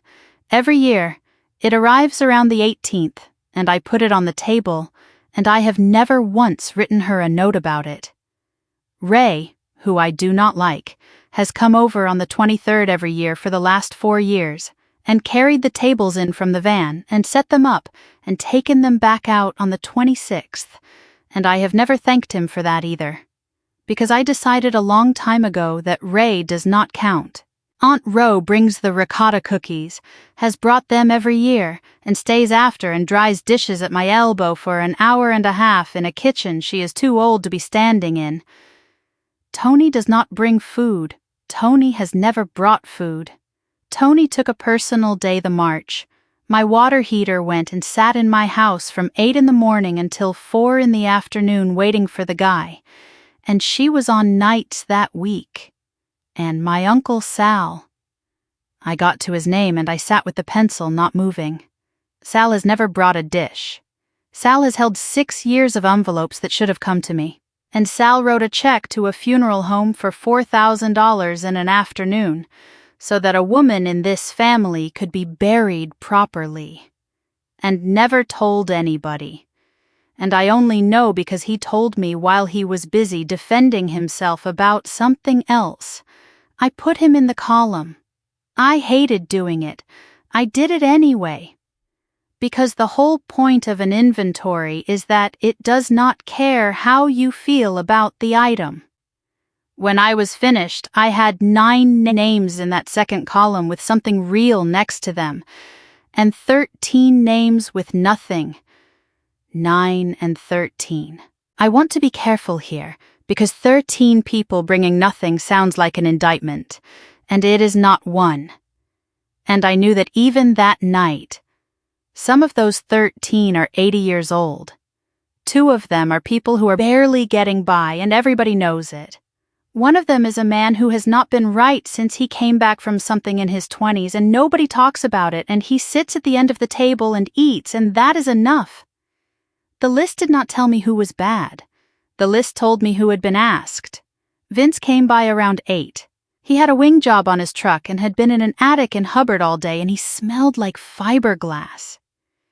He looked at the paper on the table and read it upside down, the way people do, and he said, "What is this?" I said it was who brings what. He read it for a while. He put his finger on Ray's name and looked up at me with his eyebrows up, and I said, "I know." He said nothing about it. He went to the refrigerator and got a beer and came back. Then he said, "Who are you punishing?" I said, "Nobody." He said, "That's not an answer." And I looked at the sheet, and I gave him the answer I had been trying to find for 4 days. And I want you to know that it came out of my mouth before I knew I had it. I said, "I'm not punishing anybody. I'm taking my name off something it was never supposed to be on." Vince did not say anything for a second. Then he said, "Okay." I picked up the pencil, and I went down the list, and I drew a circle around each of the 9. It took about 15 seconds, and I did not know at the time that I had just written the invitation list for the following Christmas. On Thursday, the 18th of December, I got up at 4:30, worked my shift, came home at 2:40 in the afternoon, and made 4 phone calls. The whole thing took 38 minutes.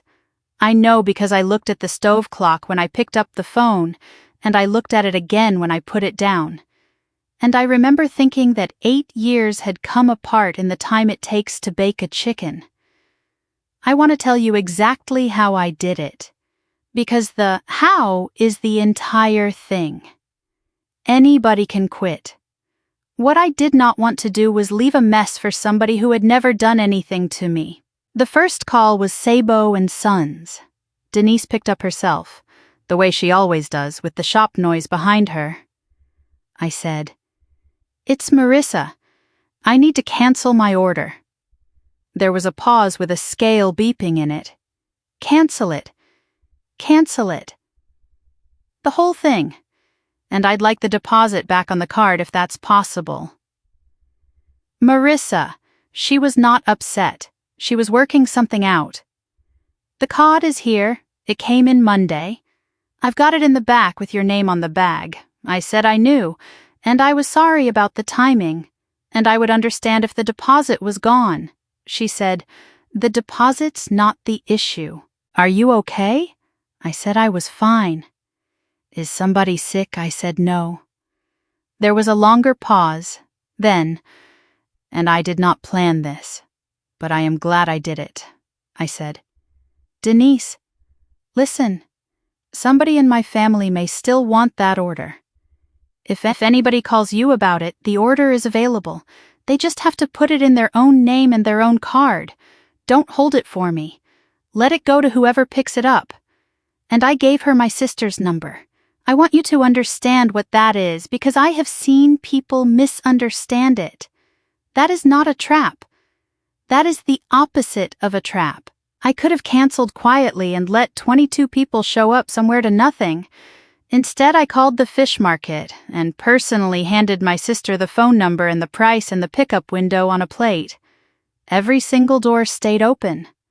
All anybody had to do was put a name on it. Denise said.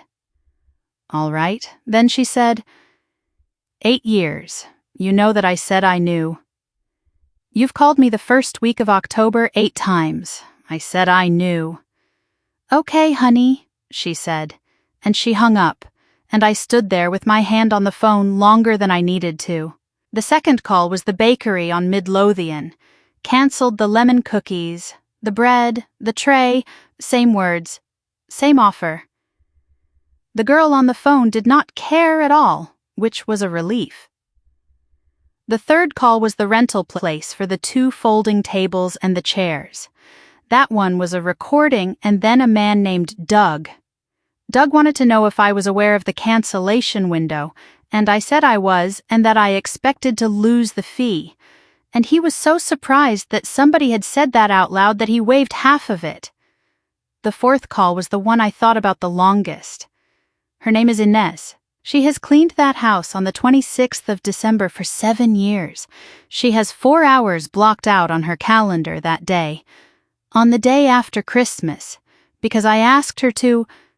I called her, and I told her the dinner was not happening and she did not need to come. And then I told her I was paying her anyway. She argued with me. She actually argued with me, which almost broke me right there in that kitchen. She said she could not take it for work she did not do. I said, "You kept the 26th open for me. You could have taken something else. That's the work." She let me pay her. Then I put the phone down on the counter. 38 minutes. I want to describe what that felt like. Because it was not what I expected, and it is not what it looks like from outside. It did not feel like winning. It did not feel like freedom. My hands were shaking on the first call so badly that I had to hold the phone with both of them. And by the fourth call, they were steady. And the steadiness was worse. There is something horrible about finding out how fast you can undo a thing you spent 8 years building. 8 Octobers, 8 orders, 8 yellow carbon copies in a shoebox in a hall closet, 38 minutes on a Thursday afternoon. And nobody stopped me. That is the other thing. There is no one at the door. There is no form. There is no committee that reviews whether you are allowed to stop. It turns out that the only thing that had been holding all of it in place for 8 years was a woman with cold hands picking up a phone in October. I made a cup of coffee, and I did not drink it. Then I called my mother. I called my mother and not my sister. That was deliberate and I have never regretted it. If you call the person you are angry at, it is a fight. If you call the person who tells everybody everything, it is an announcement. and an announcement cannot be argued with in a hallway later. She picked up on the second ring. I said, "Mom, I'm not doing Christmas Eve this year." She said, "Oh, honey," in the voice, the one that is already halfway to a solution. "Are you sick?" I said no. "Is this about your uncle because I talked to him, and he feels terrible? And if you would just let him?" I said. "Mom, listen to me for a second." And she did. "That is something about my mother. She will actually stop." I said it in 4 sentences. I had them written on the back of the same envelope with Lauren Petrosky's phone number on it, and I do not think I got them out in the right order. But I got all 4 out. I said the order at the fish market is canceled, and the deposit came back to my card. I said the tables are canceled and the bakery is canceled. I said I am not opening that house on the 24th. And I said, if people want the dinner is available. Denise has the whole order. Anybody can call her and put it in their own name. There was a silence on the line that went on long enough that I said, "Mom," she said, "you canceled it." I said I took my name off it. "Marisa, that's the same thing." And I said, "No, it really isn't. It's been my name on it for 8 years, and nobody knew that. And now the only way it happens is if somebody else's name goes on it. That's not the same thing at all." She started working. I could hear her doing it. She said, "Let me call Sal." She said, "We can figure something out. We can all put in this year. We can do it at Gianna's. We can do a smaller one." She said, "What about the little ones, meaning the great nieces and nephews? The ones I have not put in this story because they are not in it." And I said that they will be fine and they will not remember which house it was in. Then she said the sentence she came to say, "So you're going to let the whole family have no Christmas." And here is where my whole life turned, in my own kitchen, on the 18th of December, at 3:30 in the afternoon, because I have an answer to that sentence now, and I had it then. And for the first time in 31 years, I said it out loud without apologizing directly afterward. I said, "I'm going to let the whole family have their own Christmas." She did not say anything. I said, "Whoever sits at the table can bring something. That's it. That's the whole rule. That was the rule when Nonna was alive, and I don't know when it stopped." She said, "That is not fair to people." And I said, "It was fair when it was me." Then I said I loved her, and I hung up, and I did not wait for her to say it back, because I could not have taken it if she had not. Within the hour, I had 11 missed calls. I did not look at who they were from. I put the phone face down on the table, and I went out to the car and I drove to Sabo and Sons, because there was a foam cooler of theirs in my trunk from a wholesale run in the fall, and I had been meaning to bring it back since October, and because I could not sit in that house. Denise was closing out. The case lights were off and the front was dark, and she was in the back with the door propped. I brought the cooler in and set it inside the door and said, "Sorry, it took me so long." She said, "Oh, hang on." She went to the case, the small one at the end where she keeps the things she likes, and she got a piece of paper and she picked out squid. Small ones, the good ones, the ones that are actually worth cleaning. She wrapped them and taped the paper and came back and put the package in my hands. I got my wallet out. She put her hand flat on my wallet and pushed it back toward me. "Take it," she said. "Cook for yourself. 3 words and a package of squid." I got out of there and I made it all the way to my car, which I am proud of. And then I sat in the front seat in the dark lot on Wilson Avenue with a package of squid on my lap, and I cried for about 4 minutes. Not about my mother, not about Sal, not about the newspaper, not about 8 years. About a woman who sells fish for a living, who does not owe me anything, who noticed. I got home a little after 5. There was a cardboard box on my porch with a dish towel over it. Inside were some of my grandmother's old Christmas things. The ceramic tree with the plastic bulbs, the 2 candle holders, a strand of the fat-colored lights. My mother's car had been there while I was out. I brought the box in and put it on the table.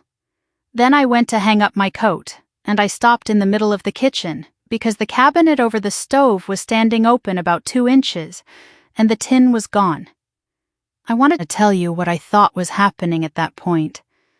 On the evening of the 18th, standing in my kitchen looking at an open cabinet, I thought my mother had come over while I was out, dropped off a box of Christmas things as a peace offering, and taken the recipe tin because she had decided she was right about it and I was being stubborn. That is annoying. That is a mother being a mother. That is what I thought. I had 6 days left. And in 6 days I would find out that my mother had not come for the cookies in that box, and she had not come for the ceramic tree, and she had not come to make peace. She came for 1 card. I called her from the kitchen with my coat still on. "Did you take Nonna's box?" "No, hello. I am not proud of it. I was tired, and I had cried in a parking lot 40 minutes earlier, and I had nothing left for a proper opening." And she said, right away, with no hesitation at all. I did. That threw me. I had braced for a denial, and I got a yes in under a second. "I told you I use those. Marissa, they're 70 years old. Half of them are falling apart. I'm going to put them in a photo album, the kind with the plastic sleeves, and then you'll have them forever. I want the box. You'll have the box. I'm not throwing the box out. What am I? A monster?" A little laugh. "Let me do this one nice thing. Let me have something to do this week. Let me have something to do this week." That is my mother in 9 words. She can take a thing out of your house and make it sound like she is the one doing the favor, and she is not even lying, because part of her means it. I said I was coming to get it. She said, "Not tonight." "Honey, I've got rosary at 7. I said tomorrow then. Tomorrow's my morning at the parish. Come Sunday, I'll make you a plate." And I heard myself starting to say, "Okay, I want you to understand how deep this goes." I had canceled a Christmas Eve dinner that afternoon. I had said no to my mother twice in 1 day, which was 2 more times than the previous 8 years combined. And 40 minutes later, a woman told me to come Sunday, and my mouth started forming the word okay like it had been waiting its whole life. I stopped it. I said, "I'm coming over now." There was a pause on that line. Short, maybe a second and a half. Then she said, brightly, "Well, all right. I'll put the light on." I drove over. She lives 11 minutes from me, in the house I grew up in, on the other side of Midlothian. She had the light on. She had the tin ready on the little table inside the door, on top of a plastic grocery bag, like she had put it there right after we hung up. She hugged me. She said I looked tired. She said, "Are you eating?" I said I was eating. She said, "There's a package of squid in your car. I saw it through the window. Don't leave that in there overnight." I said I would not. And then she said, "Sunday, come for dinner. Not about any of this, just come." I said maybe. She said, "Bring the sausage thing." I said maybe. 9 minutes, door to door, warm, ordinary, a hug and a plastic bag and a woman standing in her doorway with her arms crossed against the cold, watching me back out of the driveway the way she has watched me back out of that driveway since I was 17. I drove home with the tin on the passenger seat. It was in my lap in the kitchen before I noticed. The box is not heavy. It has never been heavy. But I have picked that box up 2 or 3 times a week for 8 years. And there is a thing your hands do with an object, you know that well. It was light. I set it on the counter and pressed the lid off with my palm and looked in. The cards were in there, all jammed forward against the front the way they get. I ran my thumb down them the way you flip a deck. I do not know every card in that box by heart. Nobody could. There are 60-some in there, and some of them are for things nobody has made since Nixon. But I know the front section, because the front section is the fish. It has been the fish since she died, because I put it that way. 7 cards in the front, in her order. Hardest to easiest. Held together by the same brown rubber band that was on them when I inherited them, which has since gone brittle and which I have never replaced, because I am not a person who replaces a thing like that. The rubber band was in the bottom of the tin. The cards were loose. I counted them out on the counter. Calamari, smelts, shrimp, clams, octopus, anchovies. 6. I counted again, slower, and then I went through the entire box. All 60-some cards, one at a time, twice. Salt cod was not in there. 2 others were gone as well. Her wedding soup, which I have never once made, and a card for a sweet dough that I do not think anybody in this family has made in 40 years. 3 cards missing out of 60. 2 of them nobody would ever notice. And one of them was the one I would have gone looking for on the 21st. I stood in that kitchen with 60 pieces of index card fanned out on the counter in front of me, and for the first time in the whole month of December, a cold went through me that had nothing to do with money. The group text went out on Saturday the 20th at 9 in the morning. There are 19 people in that thread. It is called Fiorillo, and it has a picture of my grandmother's house on it, which my sister said as the photo 4 years ago, and which nobody has ever remarked on, and which I did not think about until that Saturday. The message was long and it was good. I have to give her that. My sister writes well. She has been writing captions for 8 years, and it shows. She said that with everything going on, and out of respect for everybody, she and Ray were going to host Christmas Eve at their house this year. 7 o'clock, same as always.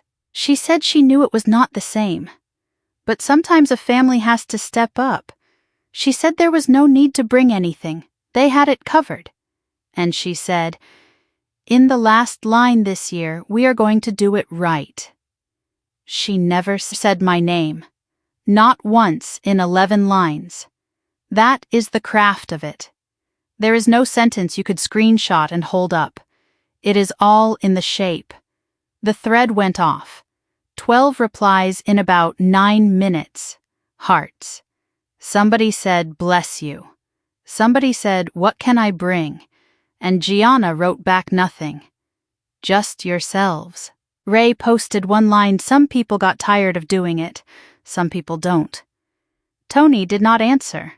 Vince left the group. It said, Vince Fiorillo left the conversation, right there in the middle of everybody being grateful. And I could see the exact second it happened. And I have never loved my brother more than I did at 9:11 in the morning on the 20th of December. Then my phone buzzed on its own. Outside the thread. Aunt Ro. 4 words. You stay home? Honey? I put the phone on the counter and I stood there. I read it again. Then I read the replies again. In order. Watching the timestamps. 9 minutes for the whole thing. 9 minutes for a family to move an 80-year-old tradition across town and thank the person who moved it. Then I did something small and stupid.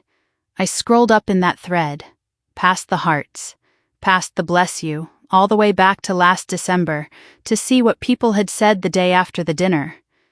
There was a photo of the table. Somebody had posted it at 11 at night on the 24th. 22 people. The good tablecloth. All 7 plates going down the middle. Under it, 11 replies. Beautiful. Best one yet.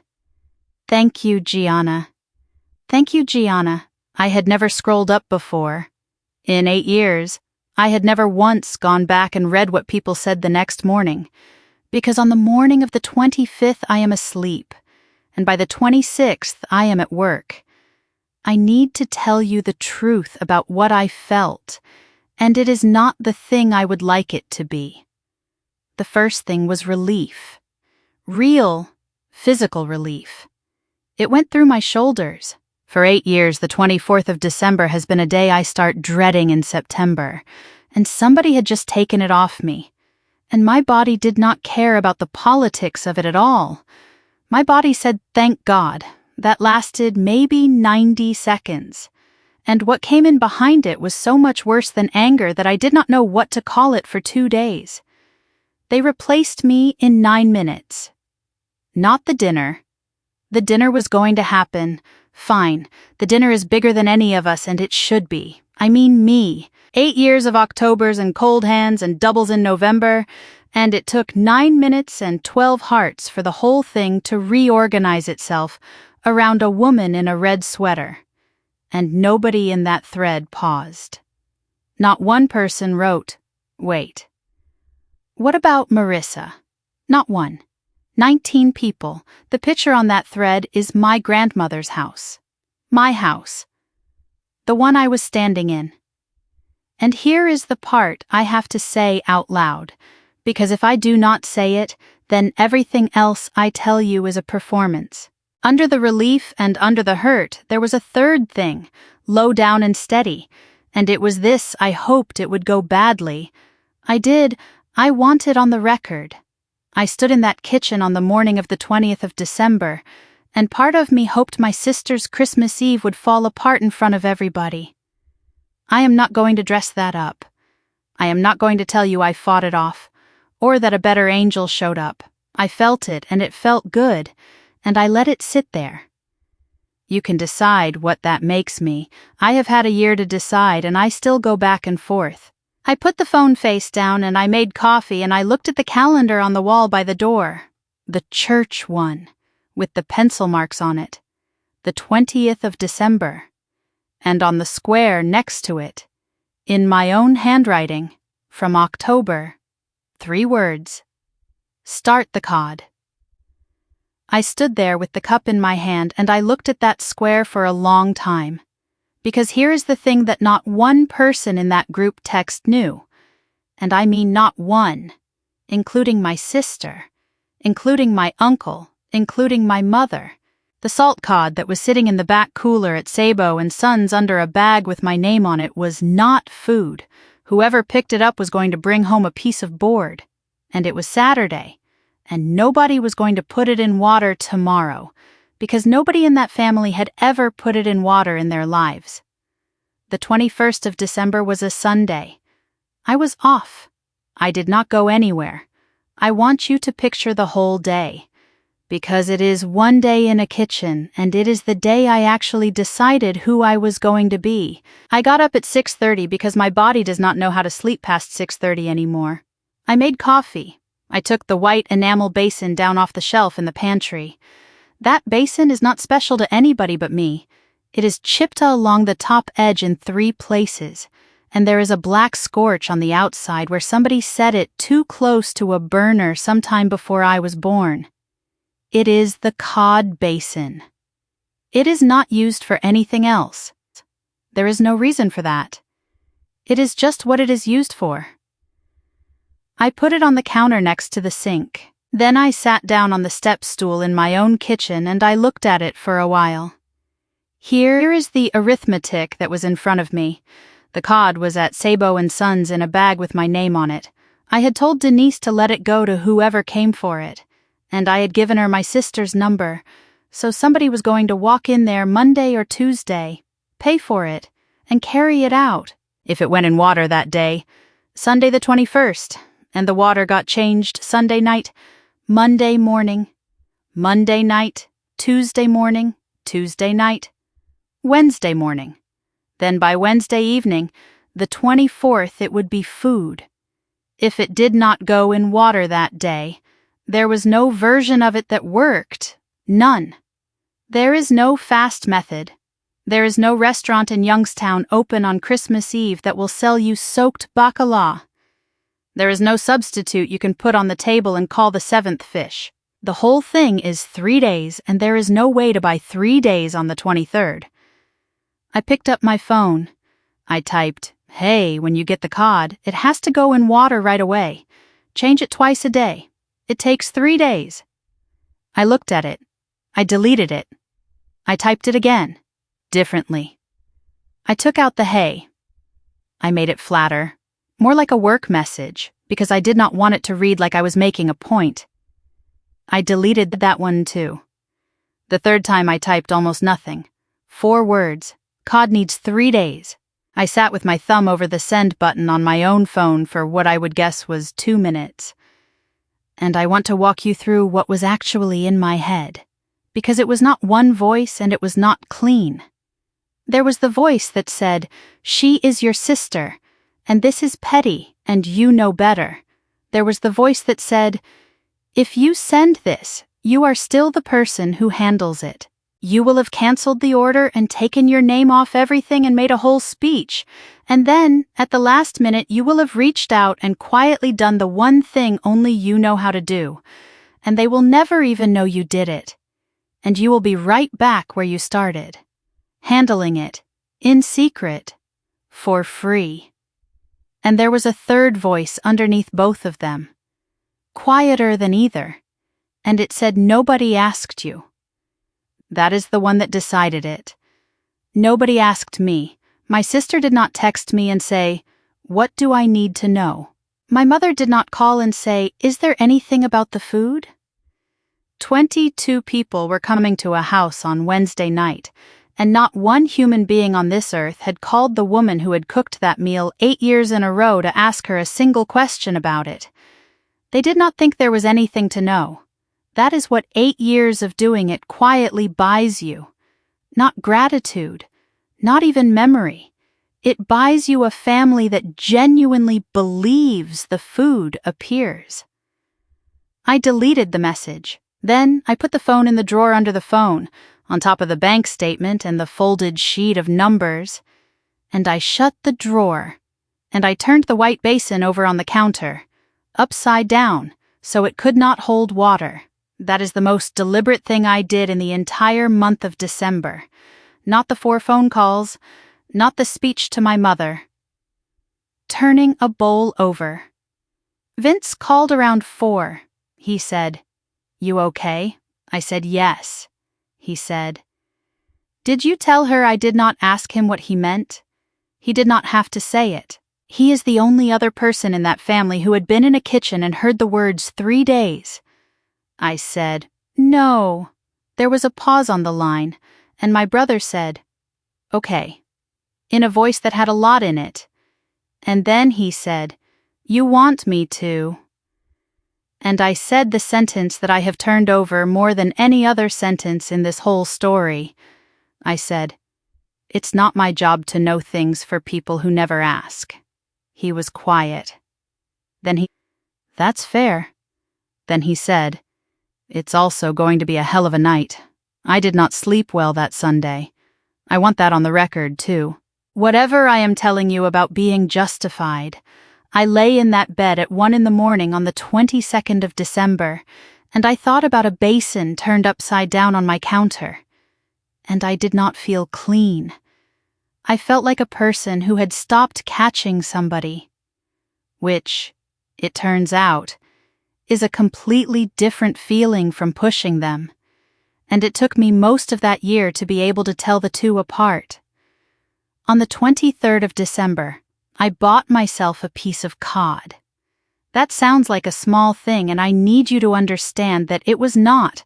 I went into Sabo & Sons on my lunch in my work clothes, and I bought one piece, a tail end, the cheap cut, about £1. Denise rang it up and did not say anything about anything, and I loved her for it. I was not going to be able to eat it on the 24th. I knew that walking in. It takes 3 days, and it was the 23rd, and I had done to myself exactly what I had let happen to everybody else. And I bought it anyway. Because I wanted that basin turned right side up in my kitchen on Christmas Eve, even if what was in it was not ready. I got home at 3. I put the piece in the sink and ran cold water over it, and I went to the cabinet over the stove to get her card. And then I remembered. I stood there with wet hands, and I remembered that there was no card, because the card was one of the 3 that had not come home in that tin. I want to be honest that my first feeling was not suspicion. My first feeling was a kind of tired grief. I thought, she lost it. It fell out in the car, or it is in the bottom of a plastic bag on my mother's kitchen table, and I am never going to see my grandmother's handwriting on that particular card again, and there is nobody left to write it out for me. I got the tin down anyway. I do not know what I thought I was going to find. I had already been through it twice, card by card. On the 18th, I went through it a 3rd time. Nothing. And then I did the thing I had never done in 8 years, which was to take the divider out. There is a piece of cardboard in that tin, a curved one, that goes across the middle and holds the card standing up. It has been in there since before I was born. It has a tab on it, and the tab says a word in my grandmother's hand that I have never been able to read. It did not want to come. I had to work it up with my thumbnail on both ends, and when it came all at once, and something came with it. A piece of paper, folded in 4. Thick paper, the heavy kind. Gone the color of weak tea along the folds. Flattened from being pressed against the tin for years. I opened it on the counter with 2 fingers because my hands were still wet. It was a legal document. I want to tell you what it is like to read a legal document when you have no idea what it is. Your eyes go to the wrong places. I read the top line first, which was a heading in capital letters, and it did not mean one thing to me. I read a code number under it.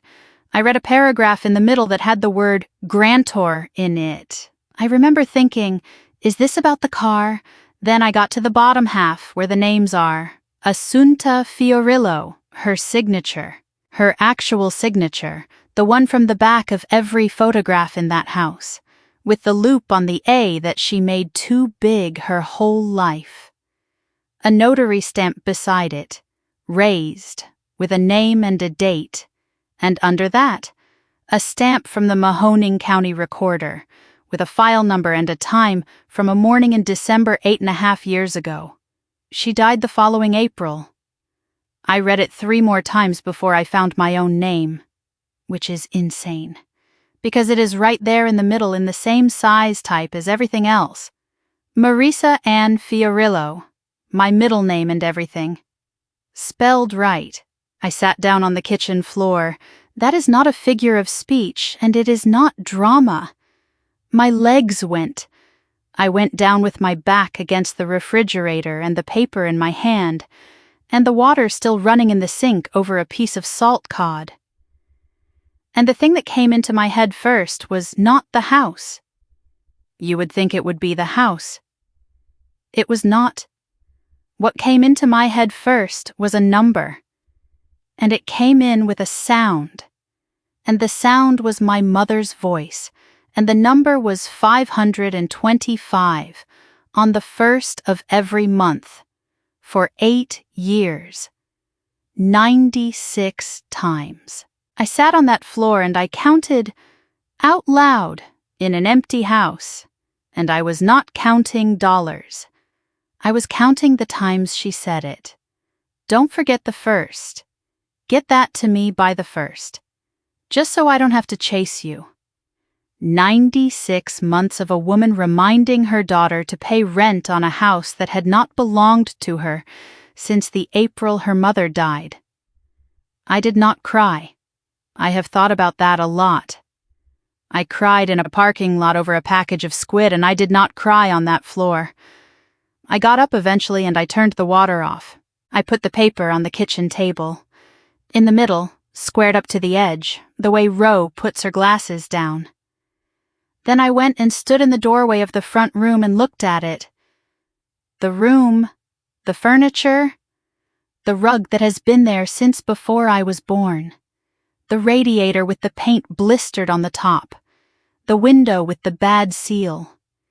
8 years I had lived in that house and called it my grandmother's house. For 8 of those years, it had not been. It had been mine since the April I buried her. And every single month since then, I had paid a woman $525 for the privilege of standing in it. I did not sleep. At 7:10 on the morning of Christmas Eve, I was sitting in my car, outside my great-aunt's house in Struthers, with the paper in a manila envelope on the passenger seat. Her porch light was still on from the night before. It goes on at dusk and off when she gets up, and it was on, and I sat there and waited 20 minutes until it went off because I was not going to be the person who wakes a 62-year-old woman on Christmas Eve. She opened the door in a housecoat and she looked at my face and she said, "Come in." I put the envelope on her kitchen table under the light. She did not sit down first. She put her glasses on standing up, which she never does. And she leaned over the table with one hand flat on it, and she looked at the paper, and she did not react at all. That is how I knew. Before she said one word, my great-aunt looked at a recorded county document that had been hidden in a bread tin for 8 years, and her face did nothing, because there was nothing on that paper that was news. She straightened up and took the glasses off. She said, I wondered where she put it.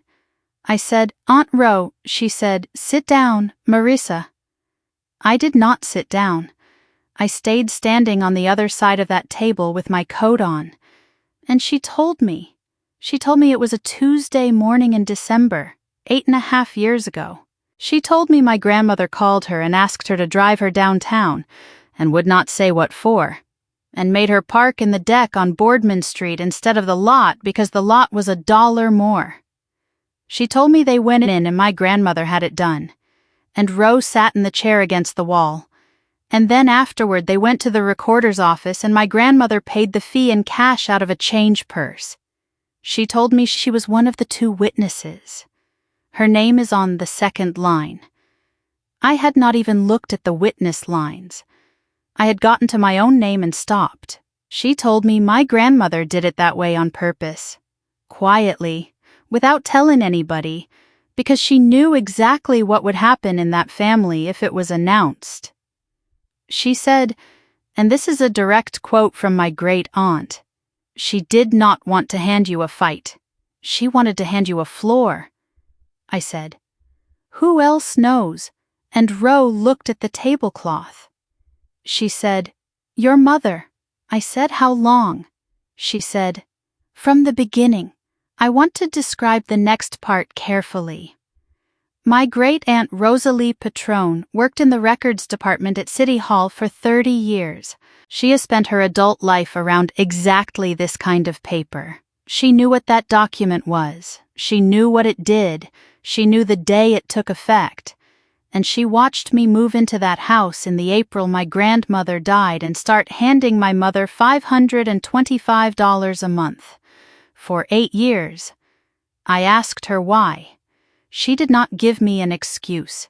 She did not say she thought it was handled, or she did not want to interfere, or any of the things a person says. She said, because I was afraid, and then she said the rest of it, and her voice did not shake, which somehow made it worse. She said, your grandmother was the only person in this family who was ever on my side.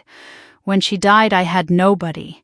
If I opened my mouth about that paper, your mother would never have spoken to me again, and your uncle would have taken her side, and I would have had no one to sit with on Sunday. She said, I am 62 years old. Marissa, this is the only family I have got. I stood in that kitchen and I did not have one thing to say, because it is not a good reason. It is a rotten reason. It cost me 8 years and $60-some thousand, and it cost me more than that in things you cannot add up. And it is also the truest reason anybody has ever given me for anything. I asked her one question, I asked it flat, without any heat. And it is the only thing I said in that house that I planned in the car. Were you ever going to tell me? And she said, I don't know. Then I said the other thing, because it had been sitting in me the whole drive over. At the funeral, by the coffee urn, you took my hand and you told me she left me more than I knew. Ro looked at the tablecloth.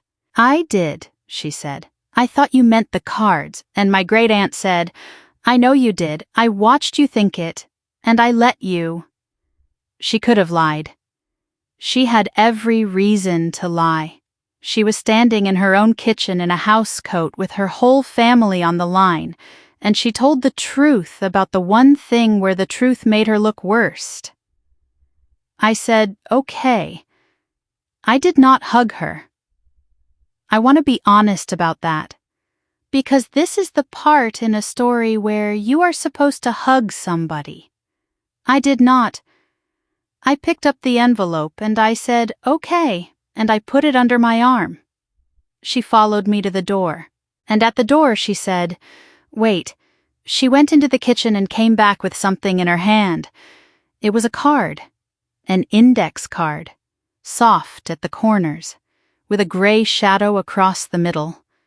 Salt cod, her handwriting. 3 days, change the water morning and night. Start the 21st. Taste before you trust it. Your mother gave me these to put in an album, she said. 3 of them. She brought them over Thursday night.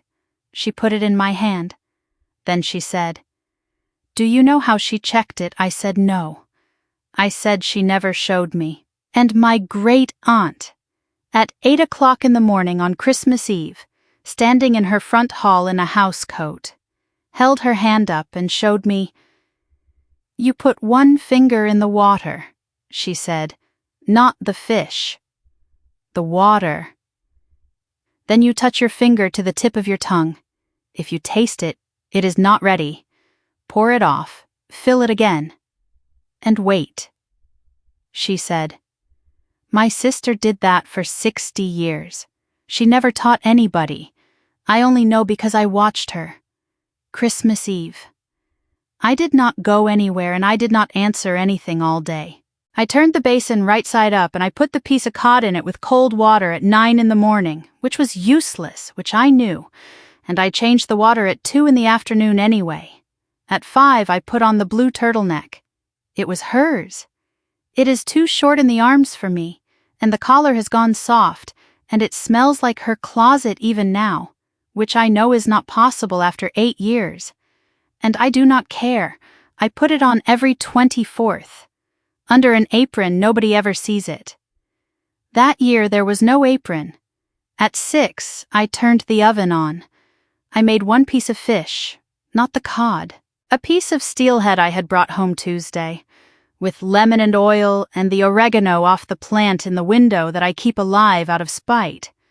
I put 1 plate on the table and 1 fork and 1 glass, and I got the good tablecloth out and then put it back, because a tablecloth for 1 person is a thing I was not ready to do. I did not turn on the front room lights, just the kitchen. 6:30, nothing. 6:40, nothing. I stood at the window over the sink and looked out at the yard. It had not snowed. That is the part nobody believes when I tell this. There was no snow that year. It was 38 degrees and wet, and the streetlight was making everything look brown. 6:50, nothing. I sat down at that table with a plate of fish in front of me, at my own table, in a house that had been mine for 8 years without my knowing it. And I ate 3 bites. At 7 o'clock, my phone rang. 7 o'clock? Not 5 after, not 6 after. I looked at the stove clock, and it said 7, and the phone lit up on the table and started going. It was a number I did not know. Local. I let it ring. Then it stopped, and 40 seconds later it started again, and this time it was Gianna. Let it ring, then Ray, then a number from Columbus, Then Gianna again, and again 11 seconds after that, which is somebody standing in a kitchen hitting the same name over and over. Then Sal. Then the local number again. Then Sal. Then my mother. I put the phone face down and it kept going, and the screen light came up around the edges of it on the wood every time, so I could see it going even face down. Off. On. Off. Off. On.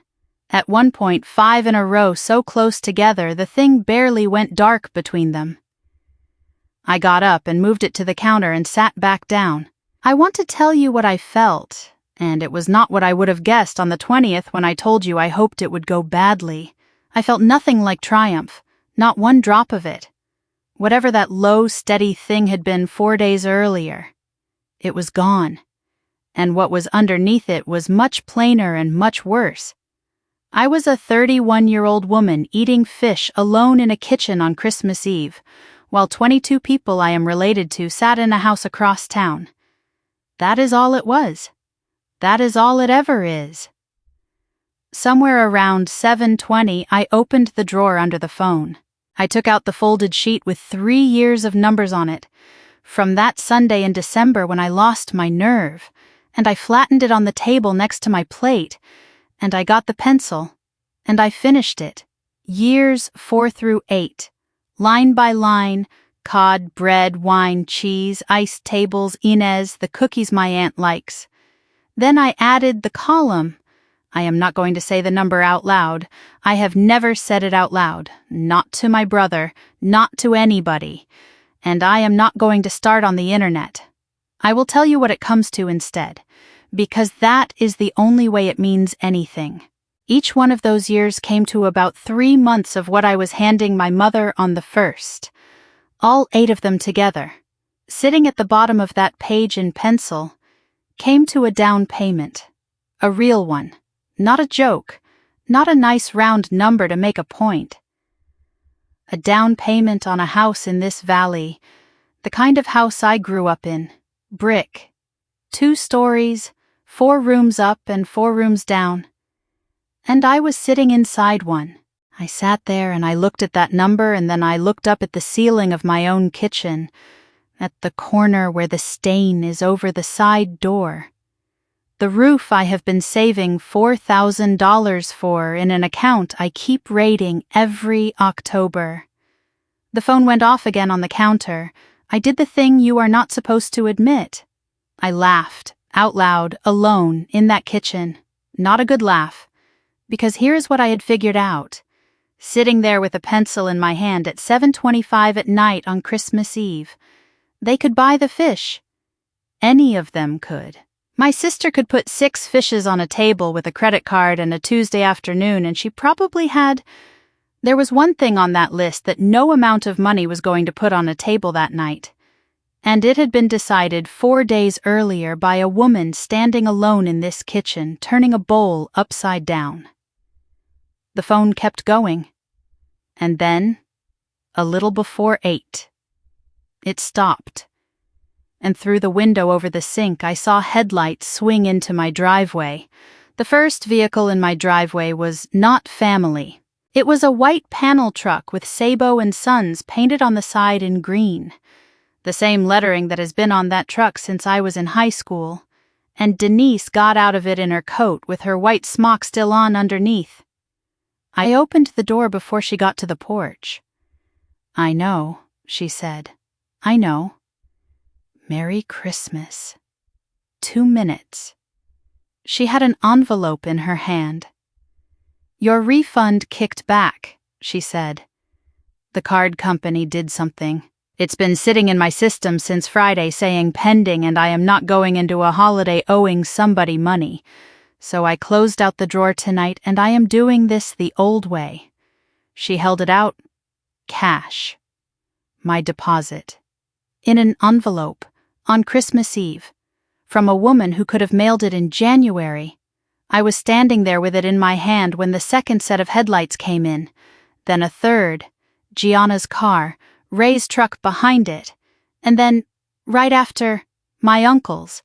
And then a 4th car at the curb. My mother's, parked crooked with 2 wheels up on the tree lawn. They came up the walk fast, 4 of them, my sister first, in a red coat, in heels, on a wet December sidewalk, moving like a person who has been rehearsing in the car. Denise looked at me. Then she looked at them. Then she looked back at me. And to her enormous credit, she said, quietly, "You want me to go?" I said, "No." Gianna got to the bottom of the steps and started before her foot was even down. "Do you have any idea what you have done to tonight? Do you 22 people are sitting in my house right now?" And then she saw the truck in the driveway. She stopped. She actually stopped mid-sentence because she recognized the lettering, and her whole face changed. And Denise Sabo, who had walked into the middle of something she knew nothing about, did the only thing a person like that does. She tried to be helpful. She said, "Oh, hey, you're the one who called me this afternoon. Nobody said anything." "Yeah, no. I felt terrible about that." Denise said, "I told you, we close at 4 on the 24th. There was nothing I could do by then." She turned to me and lifted her chin at the envelope in my hand, explaining herself, because she thought the awkwardness was about money. "I'm just getting Marisa her deposit back. That's all this is." My sister said, "Her deposit," and Denise said it, not to hurt anybody. Not with 1 ounce of anything in her voice except a woman clarifying a small business matter on her own time. "Sure, it's her order. It's been her order 8 years. First week of October, every year, same list. And she puts it on her card right there at the counter." She said it the way you would say the store opens at 9. Then she frowned slightly, because something was not adding up for her. And she said the second half. "That's actually why I couldn't help you this afternoon. This is the first year anybody else has ever called me about that order. I had nothing left in the case. I'd have had to break down somebody else's." Nobody moved. I have thought 1,000 times about why that landed the way it did. And I think it is this. If I had said it, it would have been an accusation, and my family has 8 years of practice diffusing an accusation from me. But nobody in that driveway had any practice at all with a fish wholesaler in a white smock stating a fact about her own order book. There was nothing to argue with. There was no angle on it. It was just true, said by somebody with nothing in it. My uncle put his hand on the porch rail. My mother, who had come up the walk last, stopped where she was, about 6 feet back on the concrete, and did not come any closer. And Denise, God bless her, was still trying to be useful. She turned back to my sister and said, in the kindest voice, "And listen, for next year, so you know, if you want to do the 7, the salt cod has to come out of here early. You have to have it in water by the 21st. 3 days. Changing the water. It's not something you can pick up on the 24th. I told you that on the phone," Ray said. "What, the salt cod?" Denise said. "The 7th one. It has to soak." And there it was, out loud, on my porch, at 10 after 8 on Christmas Eve, in the mouth of a stranger. My sister said, "Nobody told me that, and she said it to Denise." She said it to Denise, not to me, and she did not hear herself say it, and I want you to understand that I heard it, and my mother heard it, and my uncle heard it, and my brother, who had pulled up at the curb at some point in the last minute and was standing at the end of the walk in his work coat, heard it. Nobody told me that. 8 years. A woman had made that meal in this house 8 times, and she was standing 11 feet away and had been all night.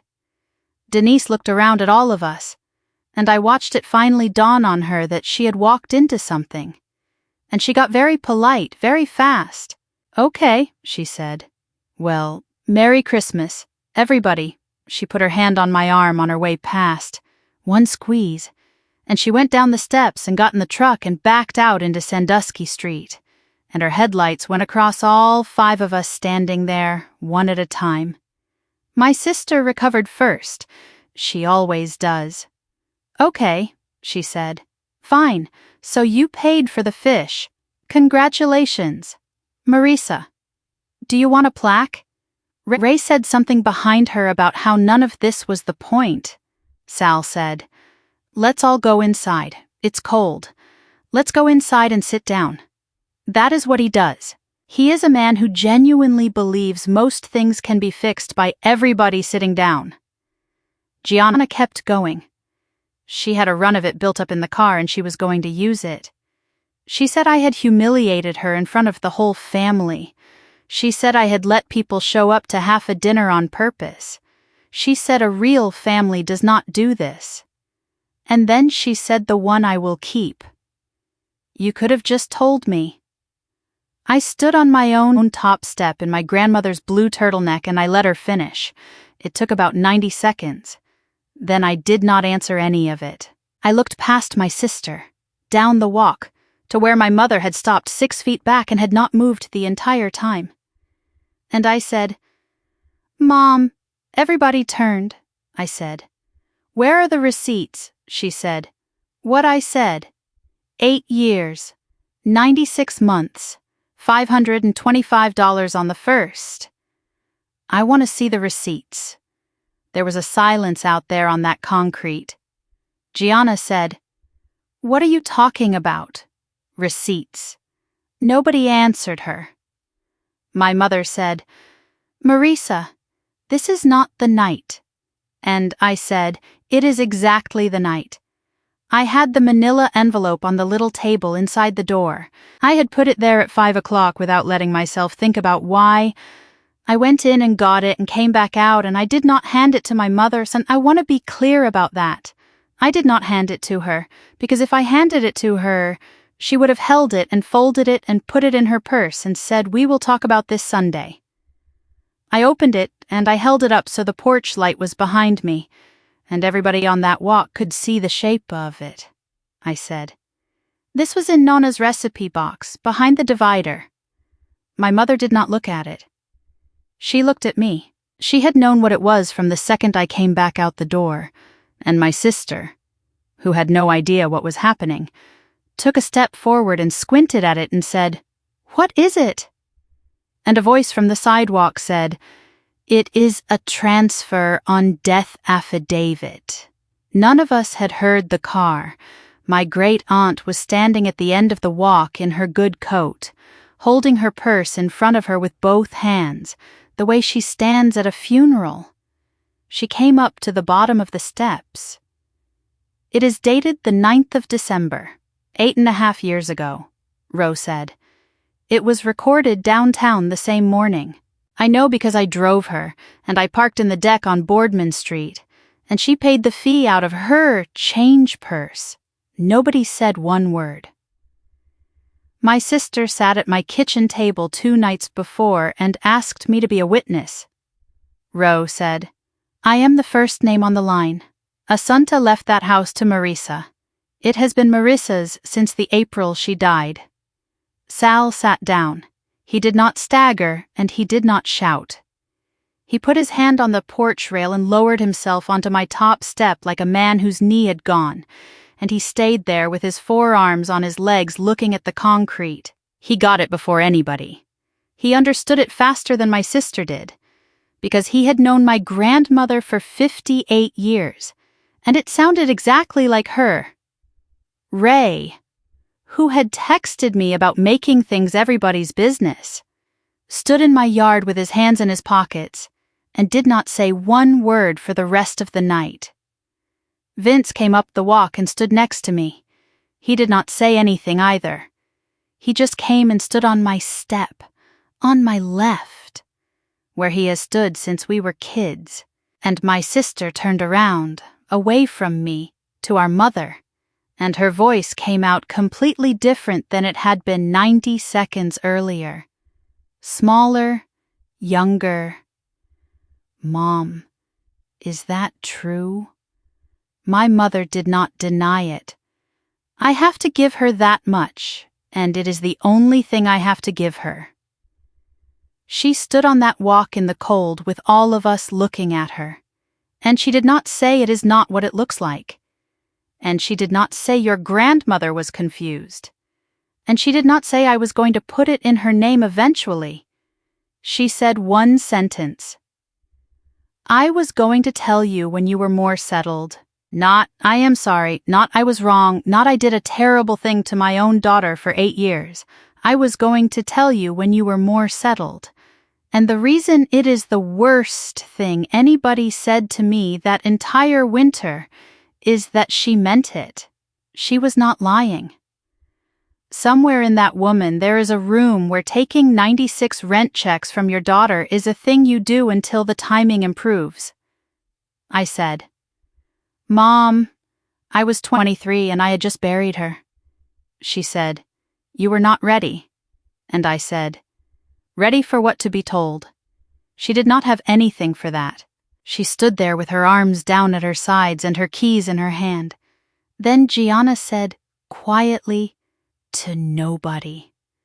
525 a month. And my mother said, it went to the family, and out of everything, out of the whole month of December. That is the sentence that made me laugh out loud on my own porch, because I had heard it 4 days earlier at a kitchen island under a rack of pendant lights, in a different voice, from a different person, about a different pile of money. It went to the family. There it was, the whole operating system of that house, said twice in 1 week by 2 people who thought they were defending themselves.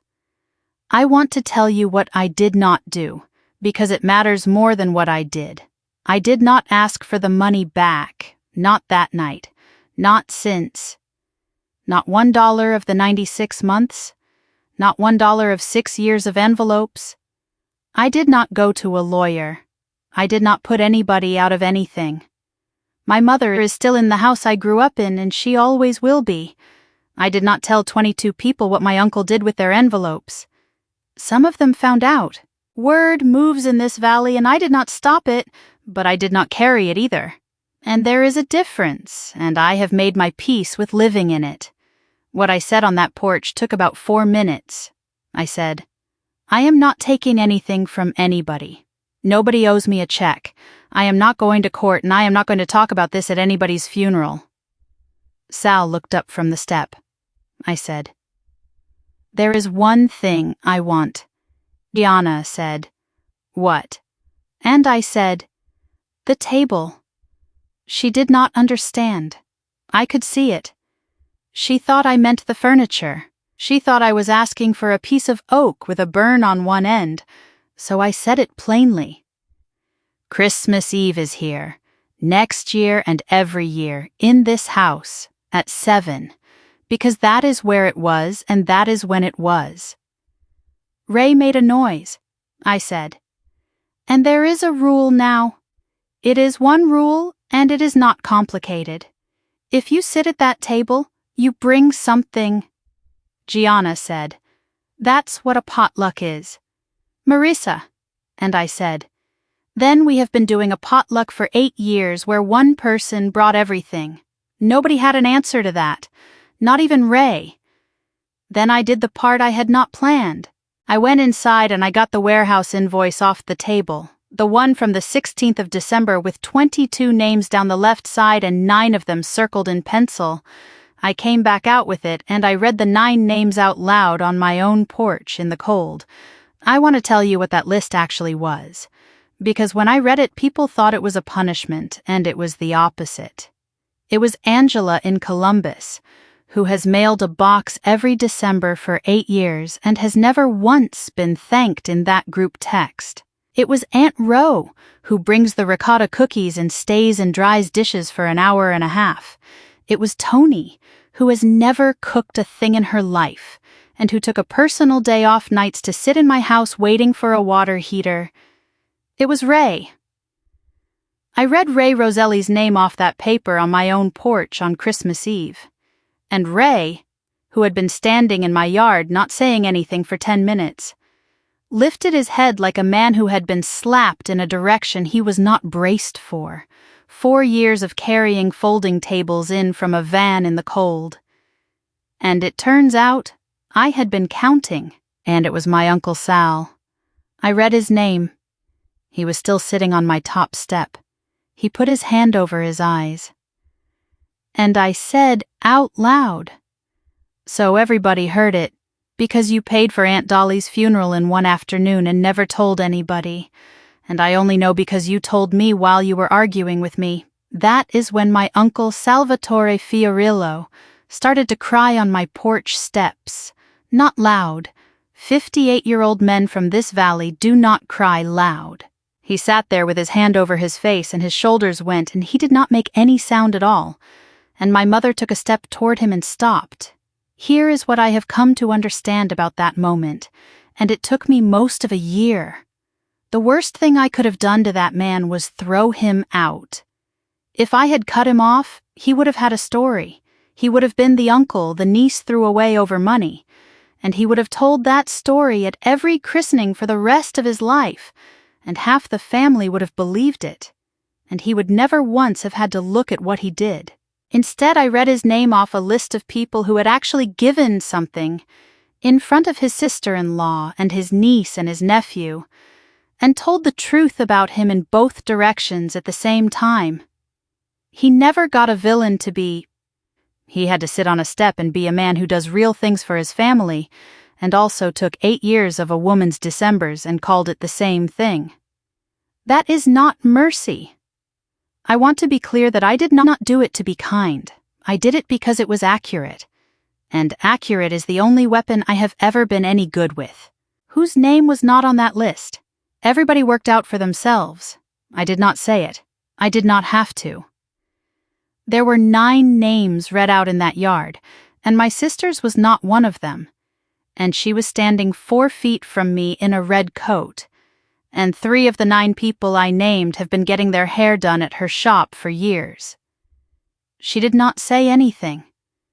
She looked at me for a second like she was going to, and then she turned around and went down the walk and got in her car.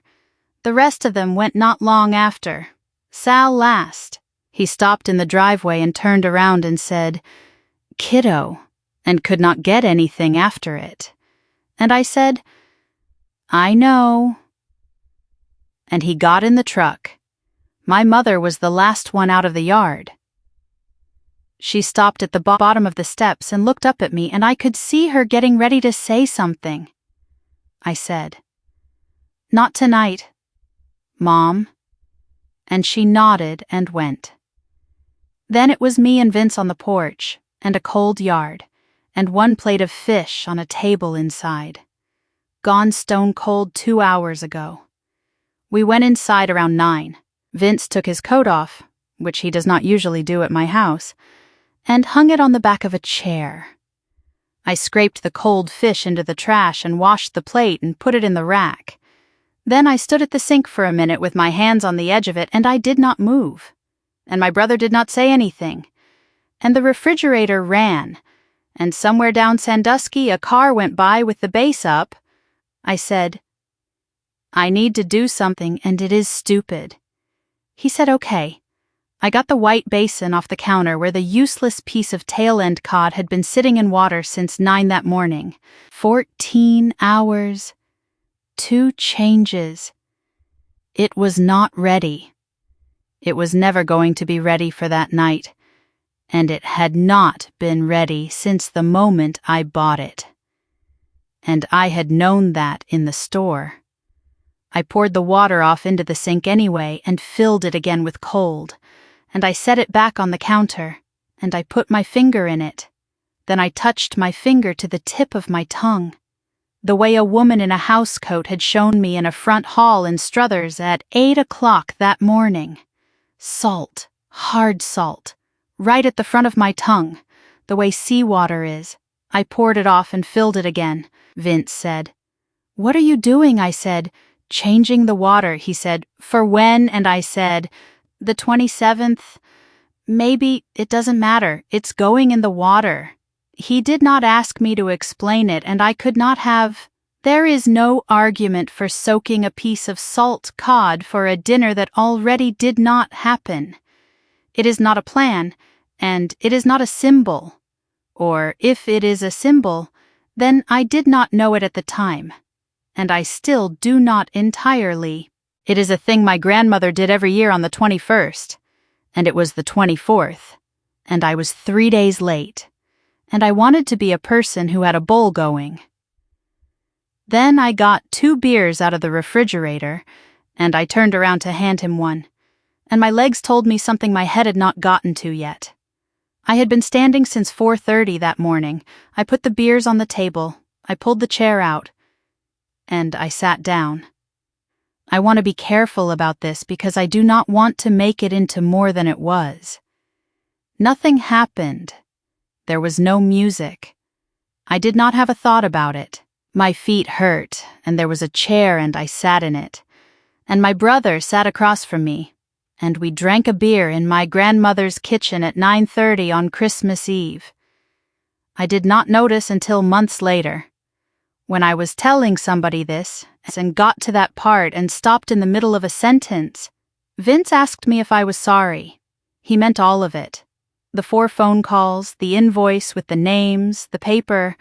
I thought about it honestly, because he deserves an honest answer, and because he had left a group text in front of 19 people for me. I said I was sorry about one thing. He said what? And I said that it took a piece of paper in a cookie tin. He did not understand, so I said the rest of it. I said, she did not look at me for 8 years, not once. I lived 11 minutes from her, and I paid her on the 1st of every month, and I brought the sausage thing to every holiday, and she never once looked at me and saw somebody who was carrying something. I said, and then a piece of paper falls out of a bread tin, and now she has to. I said, that is the part I am sorry about. Not what I did, what it took. Vince turned the bottle around on the table a couple of times. Then he said, for what it's worth, I saw it, and I said I knew he did. He left around 11, then he hugged me in the doorway, which he does about twice a year, and he said, Merry Christmas, and I said, Merry Christmas, and he hit the loose board on the way down. I locked the door. I changed the water again at 1:10 in the morning, and again a little after 7, and I put my finger in it both times.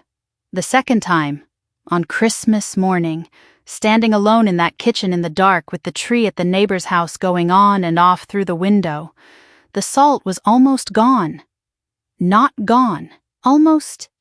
There was a shadow of it at the front of my tongue, and my grandmother would have poured it off without a second's thought.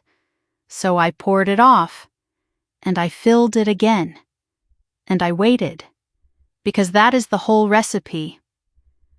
4 lines on a card, 3 days, change the water morning and night, start on the 21st, and taste it before you trust it.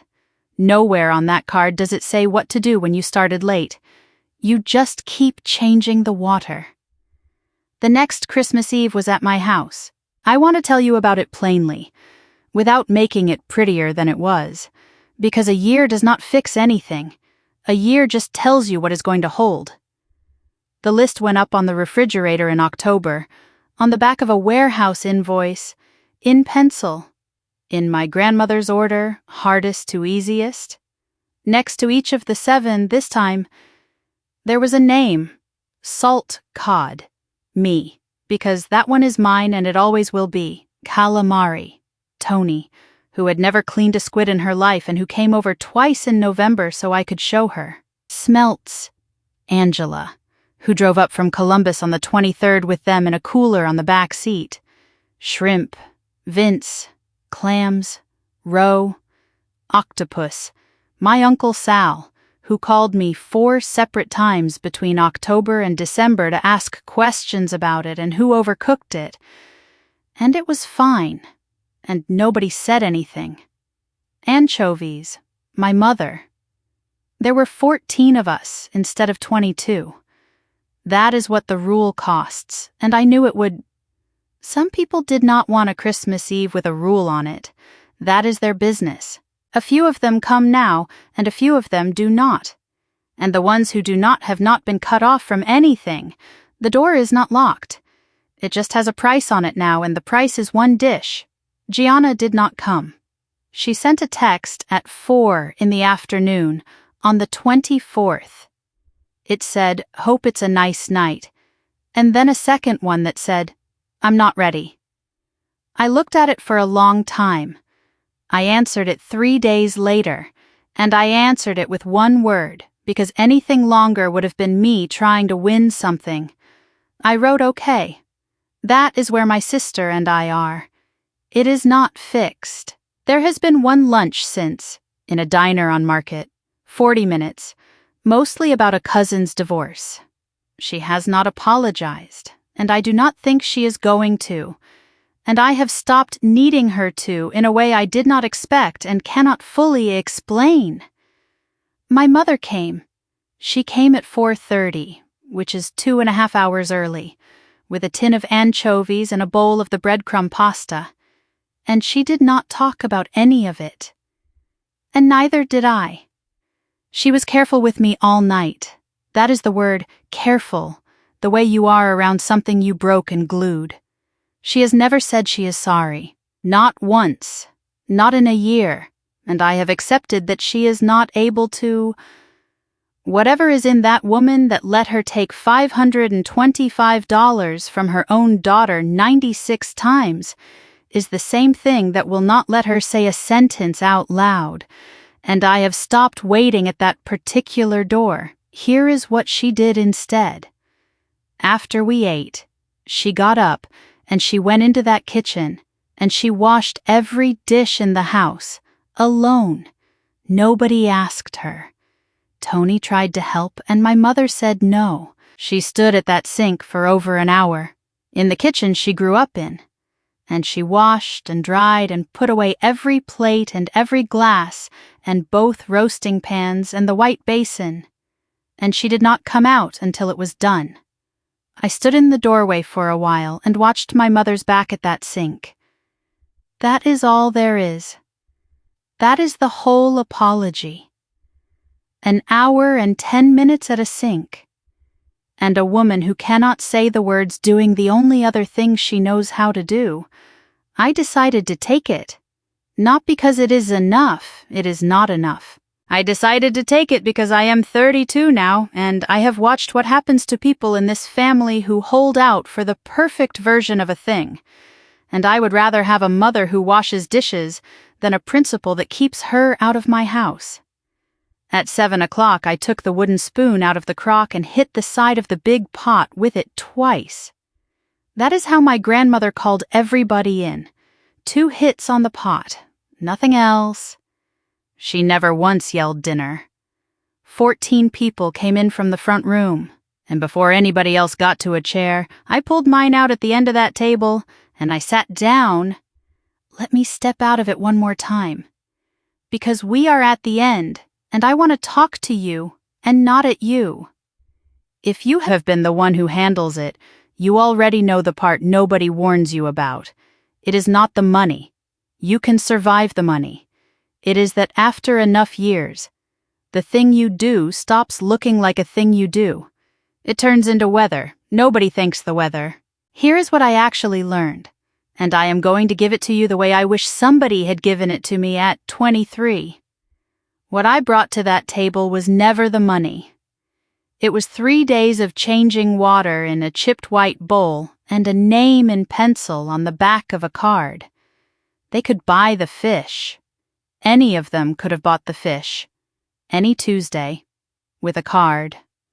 What none of them could buy, standing in a kitchen at 4 in the afternoon on the 24th of December, was the 3 days.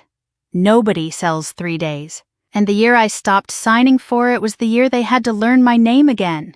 You do not owe anybody a discount on yourself. Not your family. Not the ones who love you. Not the ones who mean well. A person who has never asked you what it costs is a person who has already decided the answer, and you are allowed to correct them out loud. Now, tell me something in the comments before you go. Who is it in your family? The one everything quietly lands on. Say the word mother, brother, sister, you. And then tell me the second part, because that is the one I actually want to know. If that person stopped tomorrow, who would notice first I read every one of these? I read them because it is the only way I get to hear what people are carrying out there. And there are a lot of you. Hit the like button if this got you anywhere, and subscribe so you catch the next one. Because there is another piece to this. 9 months after that Christmas Eve, a man knocked on my door about the house, and he already knew whose name was on the deed, and he had not gotten that from me. That is a whole other story, and I will tell it to you next. Take care of yourself, and do me one favor. Do not wait 8 years to find out whose name is on the bill you have been paying.